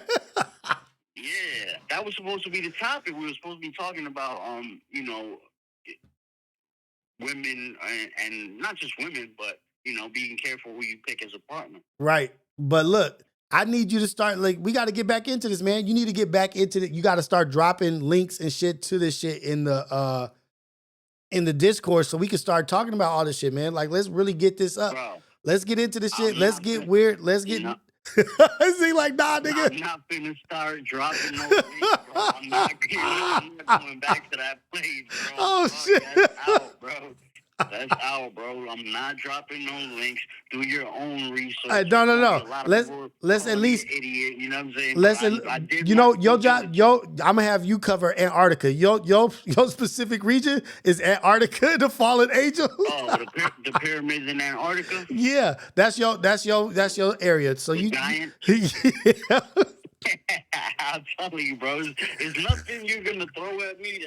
That's gonna be your area of expertise. So we gonna chop it up with you when we want to talk about Antarctica. So something that's not too like demonic and all that stuff. Something that's like, you know, keep it light. Keep it light. You know what I mean? But we about to go there, cuz. Yeah, we can go there now. Nothing. We can go there for sure. Like I said, I mean, I had the bullshit knowledge in my head. You feel me? So might as well, you know, have a good time with it. Right. Let's go, man. Come on. Yeah. All right, my brother. All right, babe. Talking to the chat. You know what I'm saying? Let's go. Peace out, brother. Right. That's my guy, Dogface, man. What's going on with my Bluetooth? I think I gotta get a new phone. Y'all. Look, we reached 260 followers. Our goal was 250. We started at 150. We got 110 followers today. Shout out to Ghetto Cafe. Shout out to the R-File weirdos. No, I'm not gonna call y'all weirdos. The R-File Appalachian Crazies. Shout out to y'all, man. Is that what the name of the chat is? The Appalachian Crazies? We got 260 followers right now. We got 53 viewers right now. We're slowly hitting the mark of monetization on Kick. That's crazy. If we keep it up, I gotta hit another. If I was to stream until 9, I would hit the numbers today on 5 hours of live streaming. But let's go, man. Let's look at this video. You guys, man, you guys are the backbone, homie. Like, without y'all, this shit is nothing. Huge expanses of wilderness. So it's not particularly unusual that people might go missing inside of them. But every year, of those hundreds of people that go missing, there's always a few that go missing under very strange circumstances. Either the way in which they disappeared doesn't really add up. You know, someone will be watching or keeping an eye on someone. They'll turn around and then turn back and that person's missing and there's not a trace of them and they're never found again. Or you'll have instances of someone will go missing, there'll be an extensive search, there's no trace of them, and then they're found like miles and miles away in locations that are almost impossible to get to. Now, one man, David Politis, who's a former police detective, he began researching these very strange disappearances inside of national parks. It started when a park ranger actually approached him and said, hey, there's a bunch of weird things happening in state parks. You should look into it because you're a former detective. And so after... Hey, this dude got 10 million subscribers. Mr. Ballin. Mr. Ballin. We got 10 million subscribers. Shout out to Mr. Ballin, man. We using some of your stuff. Looking into it, he discovered that there were so many oddities around many of these strange disappearances. And he saw there was many overlaps and similarities that he really dove into it. And he's examined thousands of these strange cases. By his count, 10,000 plus hours of research. He's written 4 books. They're all under the name Missing 411. If you Google Missing 411, you'll find a plethora of information about these cases. He has 2 documentaries out. And so David, while he doesn't actually take a stance as to, what's causing these strange disappearances, anybody that follows along with the Missing 411 cases is basically led to believe that something is hunting humans in North America inside of national parks. It is fascinating, it is terrifying, and I've picked out 5 of the most bizarre cases that I've come across inside of Missing 411. Before we get into those 5 stories though, if this is the type of content that you're interested in, the strange, dark, and mysterious that I've kind of promised in this video, well, that's what my channel is all about. And I post 3 to 4 times a week. And so if that's your style and you like that type of content, if you could, please gently lambast the like button and then please turn on all notifications so you don't miss. Yeah, y'all do the same shit over here. What I like about Kick is I could click on y'all messages and reply directly to your message. That's vicious. I like that.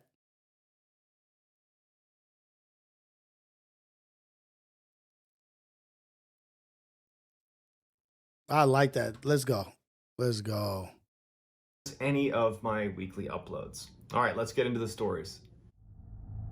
Dennis Martin, story 1 coming Father's Day in. weekend, 1969, 6-year-old Dennis Martin, his brother, his father, and his grandfather headed up to the Smoky Mountains to go camping. This was a family tradition on Father's Day, and they were really excited about it. They get to the same campsite they always used. They set up, they have a wonderful first night, they camp out, and the next day, another camper in the area happened to walk by and saw that Dennis and his brother were playing there. And so this camper had kids as well, and he asked Dennis's father, hey, would it be okay if I brought my kids by? They're the same age as your sons, and they can just play together. Dennis's father says, sure, bring them down. And so the man goes, gets his kids, they come back, and before long, all the kids are playing hide and seek. Now, Dennis's father would say that he had an eye on Dennis the whole time. He was just at a distance, but watching his son to make sure he didn't get lost. And so at one point, all the kids are hiding from the parents. And at some point, I'm the not parents doing say, that. okay, show yourselves. And all the kids, except for Dennis. We're not playing hide and seek in the forest, guys. That don't even sound like a good idea. That don't even sound like something that is like nothing told y'all like that's not a good idea. One of these kids is gonna be so stupid they gonna hide 2 miles out. Like, come on, man. Show themselves.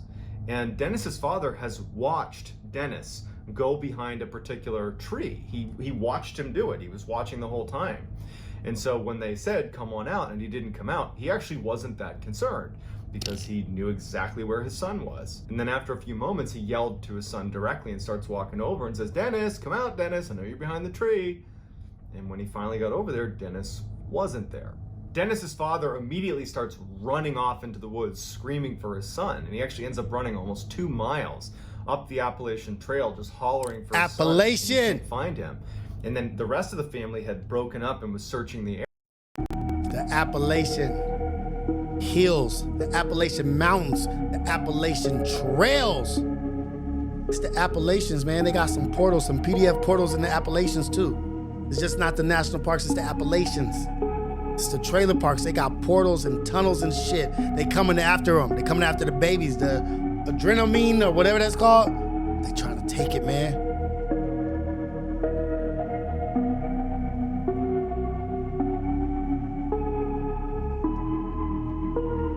They're trying to take it. Area because they're thinking like, he couldn't have gone very far. He was literally just here. And Dennis's father had said before, like, I watched him go behind the tree. I watched him. I don't know where he is, but I watched him go behind the tree. And so they're searching everywhere, and Dennis is gone. So a huge search, in fact, the biggest search in park history ensues with 1,500 searchers that included the Army Green Berets, so the special forces got involved. They are combing a 60 square mile plot. They're looking everywhere, and there is nothing. There's no trace. Imagine seeing your son hide behind a tree and you looking at him the whole time, like, okay, I know where he's at. Then you say, come out, and you do all that, come out, and you go to get him from behind the tree and he's not there. He said this nigga ran 2 miles in the direction. I know that's some shit I'll do. Like, okay, whatever took him or whatever happened, I was looking at him the whole time. It had to go in the direction of whatever is behind this tree. Had to go that way. I'm scooting. Damn, I don't like stories about kids and shit because that shit is sad. No scent. There is nothing connected to Dennis Martin anywhere. And so they go back to Dennis's father and they're like, you have to tell us what you saw. Again, this doesn't add up. If you were looking at the tree and he was right Alex there, DeLarge, how is what it up? that he has just vanished into thin air? Poetic Gordo. But no one knew. That was it. No one knows what happened. There's no closure. He's just gone, and they never knew what happened to him. Years later, when David Paulides was doing his research for Missing 411 and was researching the Dennis Martin case, he interviewed other families that had been at the campground at the same time that Dennis had gone missing. And one of those families was the Key family. And they had asked a park ranger where they could go on the campground where they might be able to see some bears. And so the park ranger obviously said, be careful, but you can go over here to this section of the campground and you might see a bear. And so they head over there and they're looking for bears. And one of their children hears a scream, or thinks he hears a scream, and kind of directs the family to look in the direction of the scream. And from their vantage point, they could see up onto the side of this mountain where there was, call it sparse trees all over the mountain, so you could kind of see in between the trees. And they saw what looked like a bear running along the mountainside, but with something slung over its shoulder. Except the interesting thing about this slung bear over his shoulder? was the father was quoted as saying that it didn't really act like a bear. It was acting more like a human the way it was running. It looked, hairy and like an animal, but it was running and dodging between trees. It was holding this what looked like a child over its shoulder. It acted almost like a human. And so you have a bear man that has been spotted by the Key family, and they bring this up to the investigators that are looking into the Dennis Martin case. And obviously the Dennis Martin investigators, they don't take this seriously. They think that they're just saying some ridiculous thing for attention or whatever it is. So it never really was entered into the case with Dennis Martin. It wasn't until the Missing 411 cases that it was ever connected. But there really was a family that claims to have seen a bear man carrying a child about an hour after Dennis Martin had gone missing in the same area where Dennis Martin had gone missing. Damn. In the spring of 19... As a parent, you see a bear man running with a child on his back type. What is your brain telling you? You just going crazy anyway because you can't find your child. That's just crazy because you'll fight a dragon as a parent. But bear man? Shit. 1952, 2-year-old Keith Parkins was playing with his siblings outside of his grandfather's ranch in Ritter, Oregon.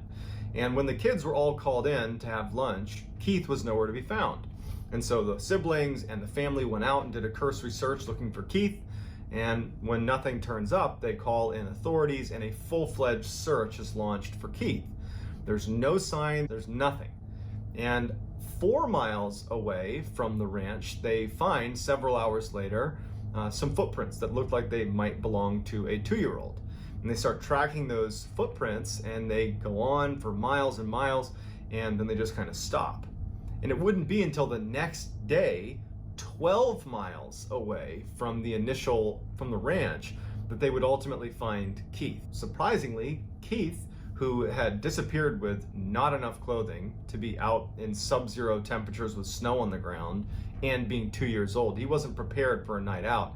He was found alive, face down, 12 miles away. His jacket and his hat had been stacked neatly next to him, and he had scratch marks all over his face, but he was unhurt.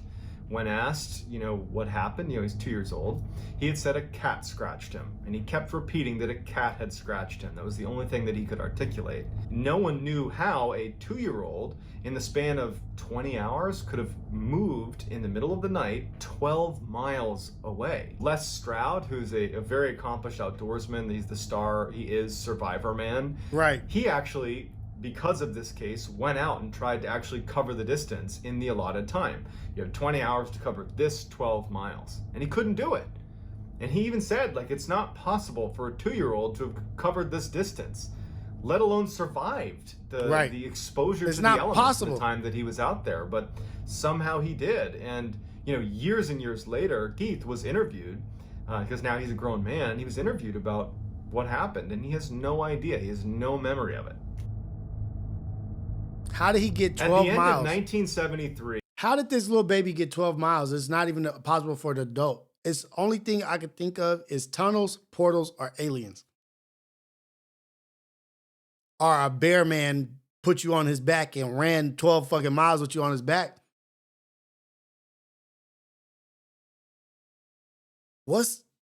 Man, this shit is crazy. 19-year-old Charles McCullough, who was an amateur photographer, had been doing a West Coast tour of the United States, going to all the different national parks to photograph beautiful scenery.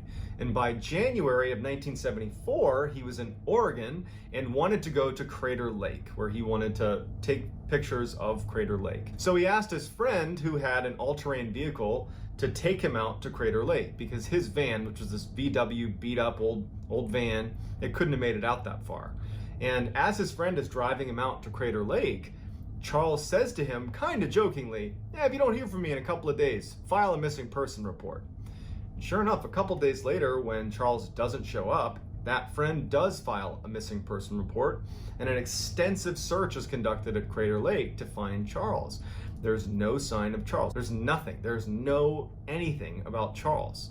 And his father actually flew out there and stayed for several months, just constantly searching the area, found nothing. So nothing is found. So a year later, a couple of backpackers were hiking the area around Crater Lake, and they get lost. They take a wrong turn, and they're well off the trailhead, and they discover a backpack.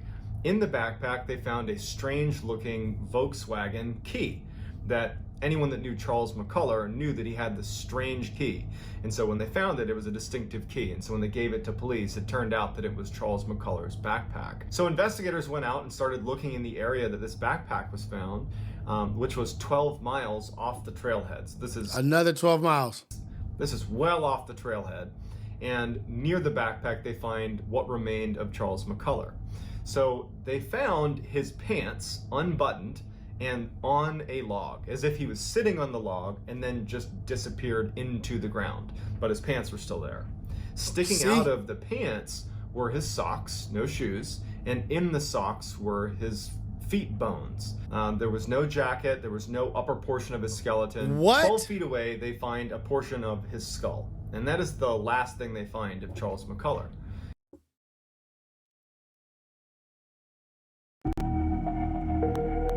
They find his pants sitting on a log with his socks in his pants and the bones to his feet in his socks. And his partial pieces of his skull a few feet away. 12 feet away. What the fuck is this shit, cuz? And ain't nobody tripping off this shit? Ain't nobody tripping. And ultimately, it was determined that he died of natural causes. His family was not prepared to accept that, however, when you look at some of the circumstances. We have, he's missing his jacket, he's missing his boots, he's missing his photography equipment, his head is detached from his body. He was also 12 miles off the trailhead, and when he went missing, there had been approximately 5 to 7 feet of snow that had dumped in the area. So how did he move 12 miles off the trailhead in 7 feet of snow, especially when you consider he was not an outdoorsy type, and even when he got dropped off by his friend that drove him out there, he even said later on that he felt like Charles was very ill-equipped for the environment he was going into. But at the end of the day, it was left as, sorry, he went missing and he died of natural causes, and that was that. Bart Schleyer was a famous outdoorsman and hunter. He was just one of those people that you could drop into any environment, and he's not only going to survive. See, this is when it gets really wicked. An avid hunter, avid survivor, avid like nature person that is doing this shit is a professional, and he knows what the fuck to do and how to survive any situation. When it happens to them is when I'm like, wait, this is really crazy. He's going to thrive. A testament to that would be he spent months in Siberia tracking and catching Siberian tigers. He was like a world-renowned tiger tracker. He's just like this super rugged, super competent outdoorsman. In September of 2004, Bart books a float plane to take him 175 miles north into the Yukon Territory in Canada for him to go hunt moose on his own for 3 weeks. He had all the right equipment, he was obviously extremely capable, and no one thought twice about it. When he got dropped off, he told the pilot, "Meet me back here in 3 weeks." And so off he went. The plane leaves and comes back 3 weeks later, and there's no Bart. Now, the pilot knew Bart was like a god in the wilderness, and so he wasn't really concerned, but he went over to where he had been told his campsite would be, and he found the campsite, and it looked like someone was still living there. It didn't look like it had been destroyed at all. And then near his campsite, he found a dry bag, which looked like it had an indent on it where someone might have been sitting on it up against a tree. And then next to the tree was his bow. And Sierra, why did you turn on mature mode? Oh, it was already, mature mode was already off? Or it was already on. What is mature mode? Just curious. and some arrows, and it looked like an area where a hunter might have been sitting to call in moose, but there was no Bart. Near the dry bag and the bow and arrow, they found Bart's teeth and a couple of shards of bone. Initially, the thought is, well, a large predator must have snuck up on Bart and eaten him. Except there's a couple of huge problems with that theory. One, Bart, his friends at least would say, and people that knew him would say, he would never get snuck up on by a large predator. He was so accomplished in the wilderness, like he was always a step ahead of everything around him. So the idea that he would just be sitting there one day and a bear would just happen to sneak up on him is pretty far-fetched. Right. Also, in the area where his teeth and some of his bones were found, there was no sign of what they call a death struggle, where you're fighting for your life, you're smashing into everything. There's none of that. There's no marking on the ground or in the surrounding areas that a large predator had attacked him. Also, his camp had food out in the open, and if a large predator had come through, like a bear, after it finished with Bart, it would have raided the campsite, and it didn't. And so the way this was left was he was attacked and eaten by a predator. But nobody believes that, because that wouldn't happen to Bart, and the circumstances around his campsite didn't really add up. In 2002, Christopher Tompkins was working as a surveyor, and he was assigned to this 4-man survey crew that was working in Harris County, Georgia. And they were walking along this road spaced about 50 feet apart, all 4 of them. And Chris was the last one in line. And the third one in line would later tell investigators and police that as they were walking along the road, he would periodically turn around to just, for a quick second, make sure Chris was still there. And as they're walking along with no sound or any indication that anything's happened, he turned around, saw Chris, kept walking. A few minutes later, turned around, and Chris is gone. The third guy hails the other 2, and they go, and they're like, where did Chris go?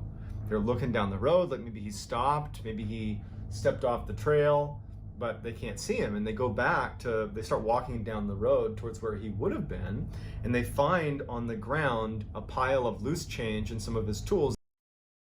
Black bear. I was like, I need to see if it's a black person, something like this. So now it's fucking real. That would have been in his pockets. And then they see one of his boots stuck in the barbed wire, because there's a little barbed wire fence that was running the length of this road.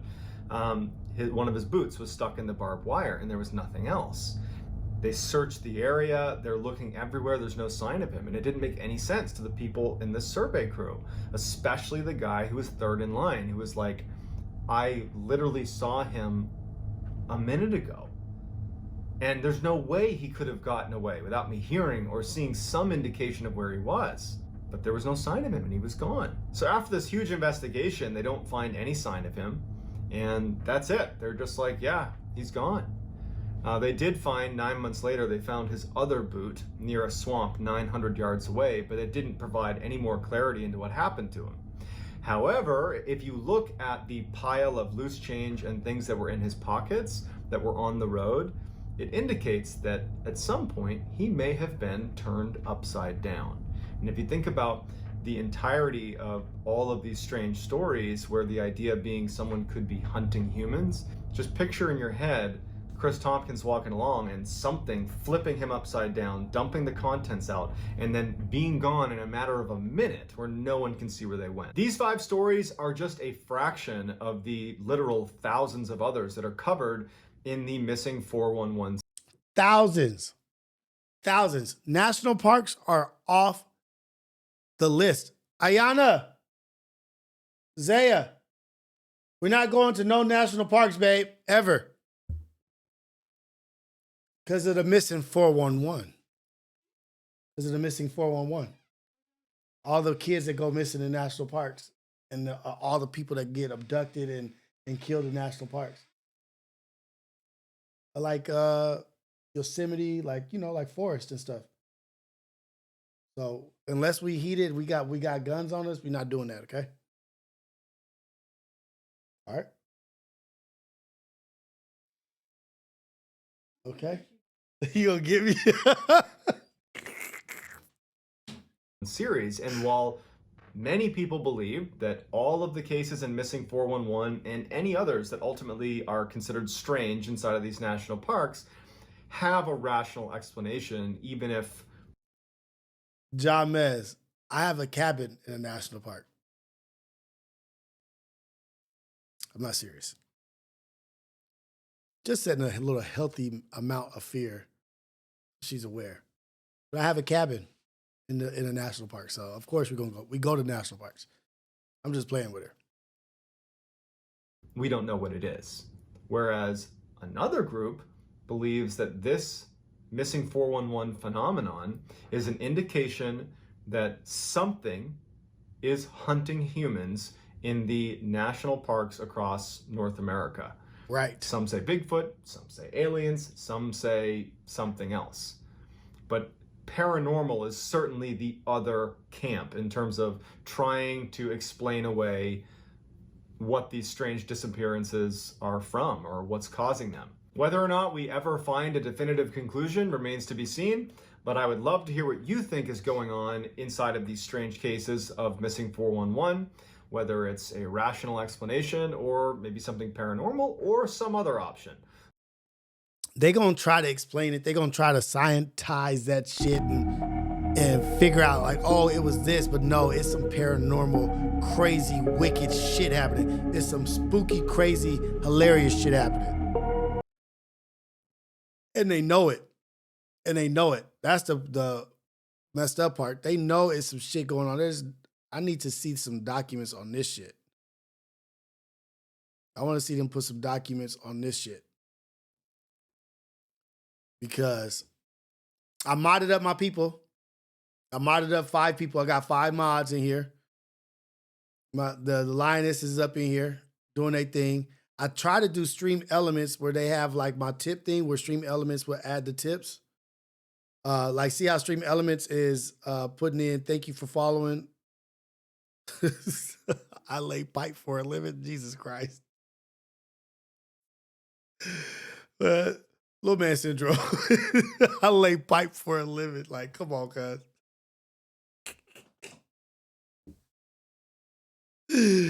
Oh shit, I'm a plumber, gang.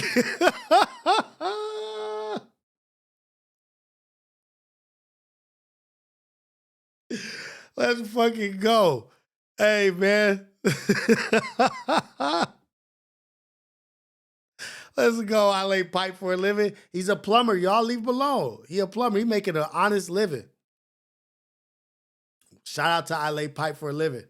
You know, we always need a plumber, man. We always need somebody with a tangible skill. Oh, man.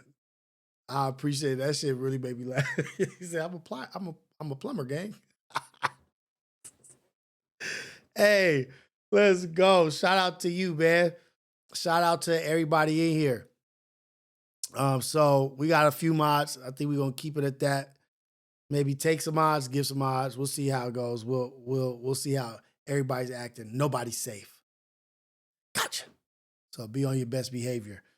But this was the R Files, man. This was a kind of rush one. I had got some news before where I couldn't really prepare well enough to have like a super cracking R Files, but we had a cool one. I had a long conversation where I couldn't set up for the shit that I got going on, but we're going to keep doing this tomorrow in the morning, the AM Wake Up Show. We're going to be right here on Kick. So I'll promote it on YouTube, be in YouTube for a little bit, and then we'll close out YouTube and just be on Kick. We're going to get this shit up. We got 264 followers. Let me see what we need for the achievements to achieve the things. I need one more hour for to hang with my community. Then I can start, once I get another hour in the morning on the AM Wake Up Show, then I can start, I need my next goal after that is 10 subscribers. So once I get another hour live with you guys in the morning, then if I get another 10 subscribers, then we'll be good to go with that goal. And then we have the showstopper, which is reach an average of 50 viewers in the last 30 days. So I'm pretty sure if I get 50 viewers tomorrow, we'll hit that goal, which is 2 of 5. And then for the next goal is 15 hours of hanging with the community, which is chopping it up with y'all, going live for another 15 hours. Or actually another 10 hours. It'll be another 10 hours. And then the chatter boxers is have 100 unique chatters in the last 30 days. So I have 95 of 100. Just need 5 more to hit that. So I'm thinking maybe by Monday we'll have path to partner. Our goal to get to, we'll get monetized by then, but then we'll have path to partner, which is not that much more. It's not that much more. Oh, then I have to have an average of 75 viewers, which I'm not doing right now. Right now, I'm having an average viewership of 60 or 50, but I have to have reach an average viewership of 75 viewers. Okay. Then hang with the community for 30 hours, so another 15 hours. So if I do 3 hours every morning for 7 days, that's 21 hours. So I could get that. We could do that easy, y'all. We on our way. We really killing it already. Thank you guys to the Ghetto Cafe. Thank you so much for everything, y'all. For real, for real. Shout out you guys for supporting me.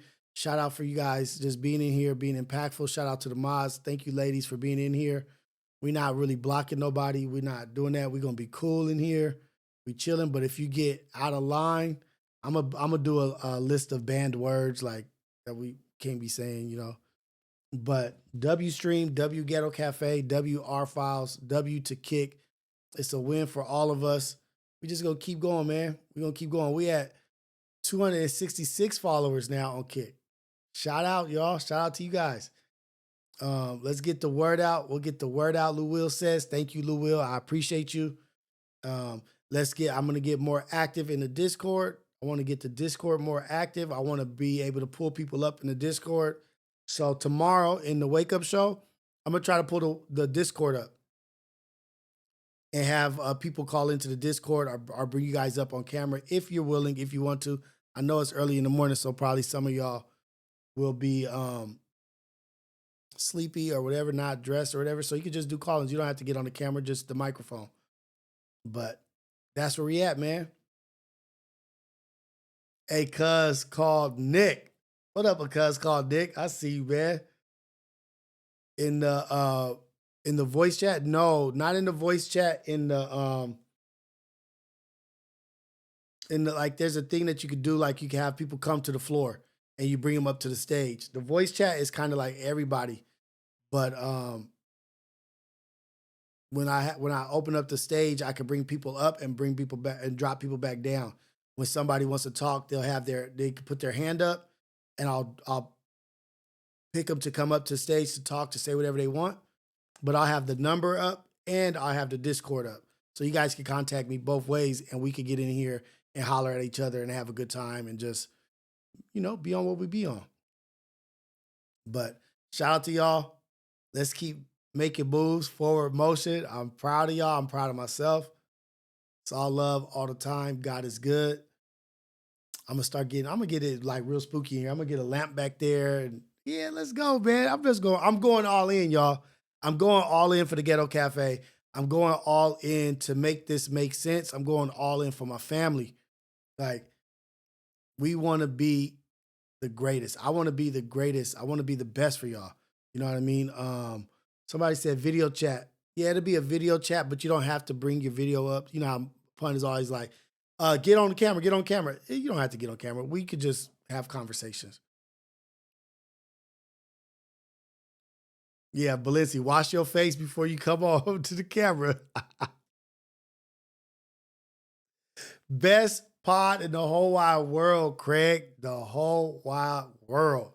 But the AM show in the morning, man. Check us out tonight, Ace Boys Worldwide. We going there tonight. I'm going to give me a meal and chill with my family for a second and head up to Ace Boys Worldwide and have fun and chop it up there. See y'all at Ace Boys tonight. But I'm out. I haven't learned how to end the stream from Kick. I haven't learned how to end the stream from Kick.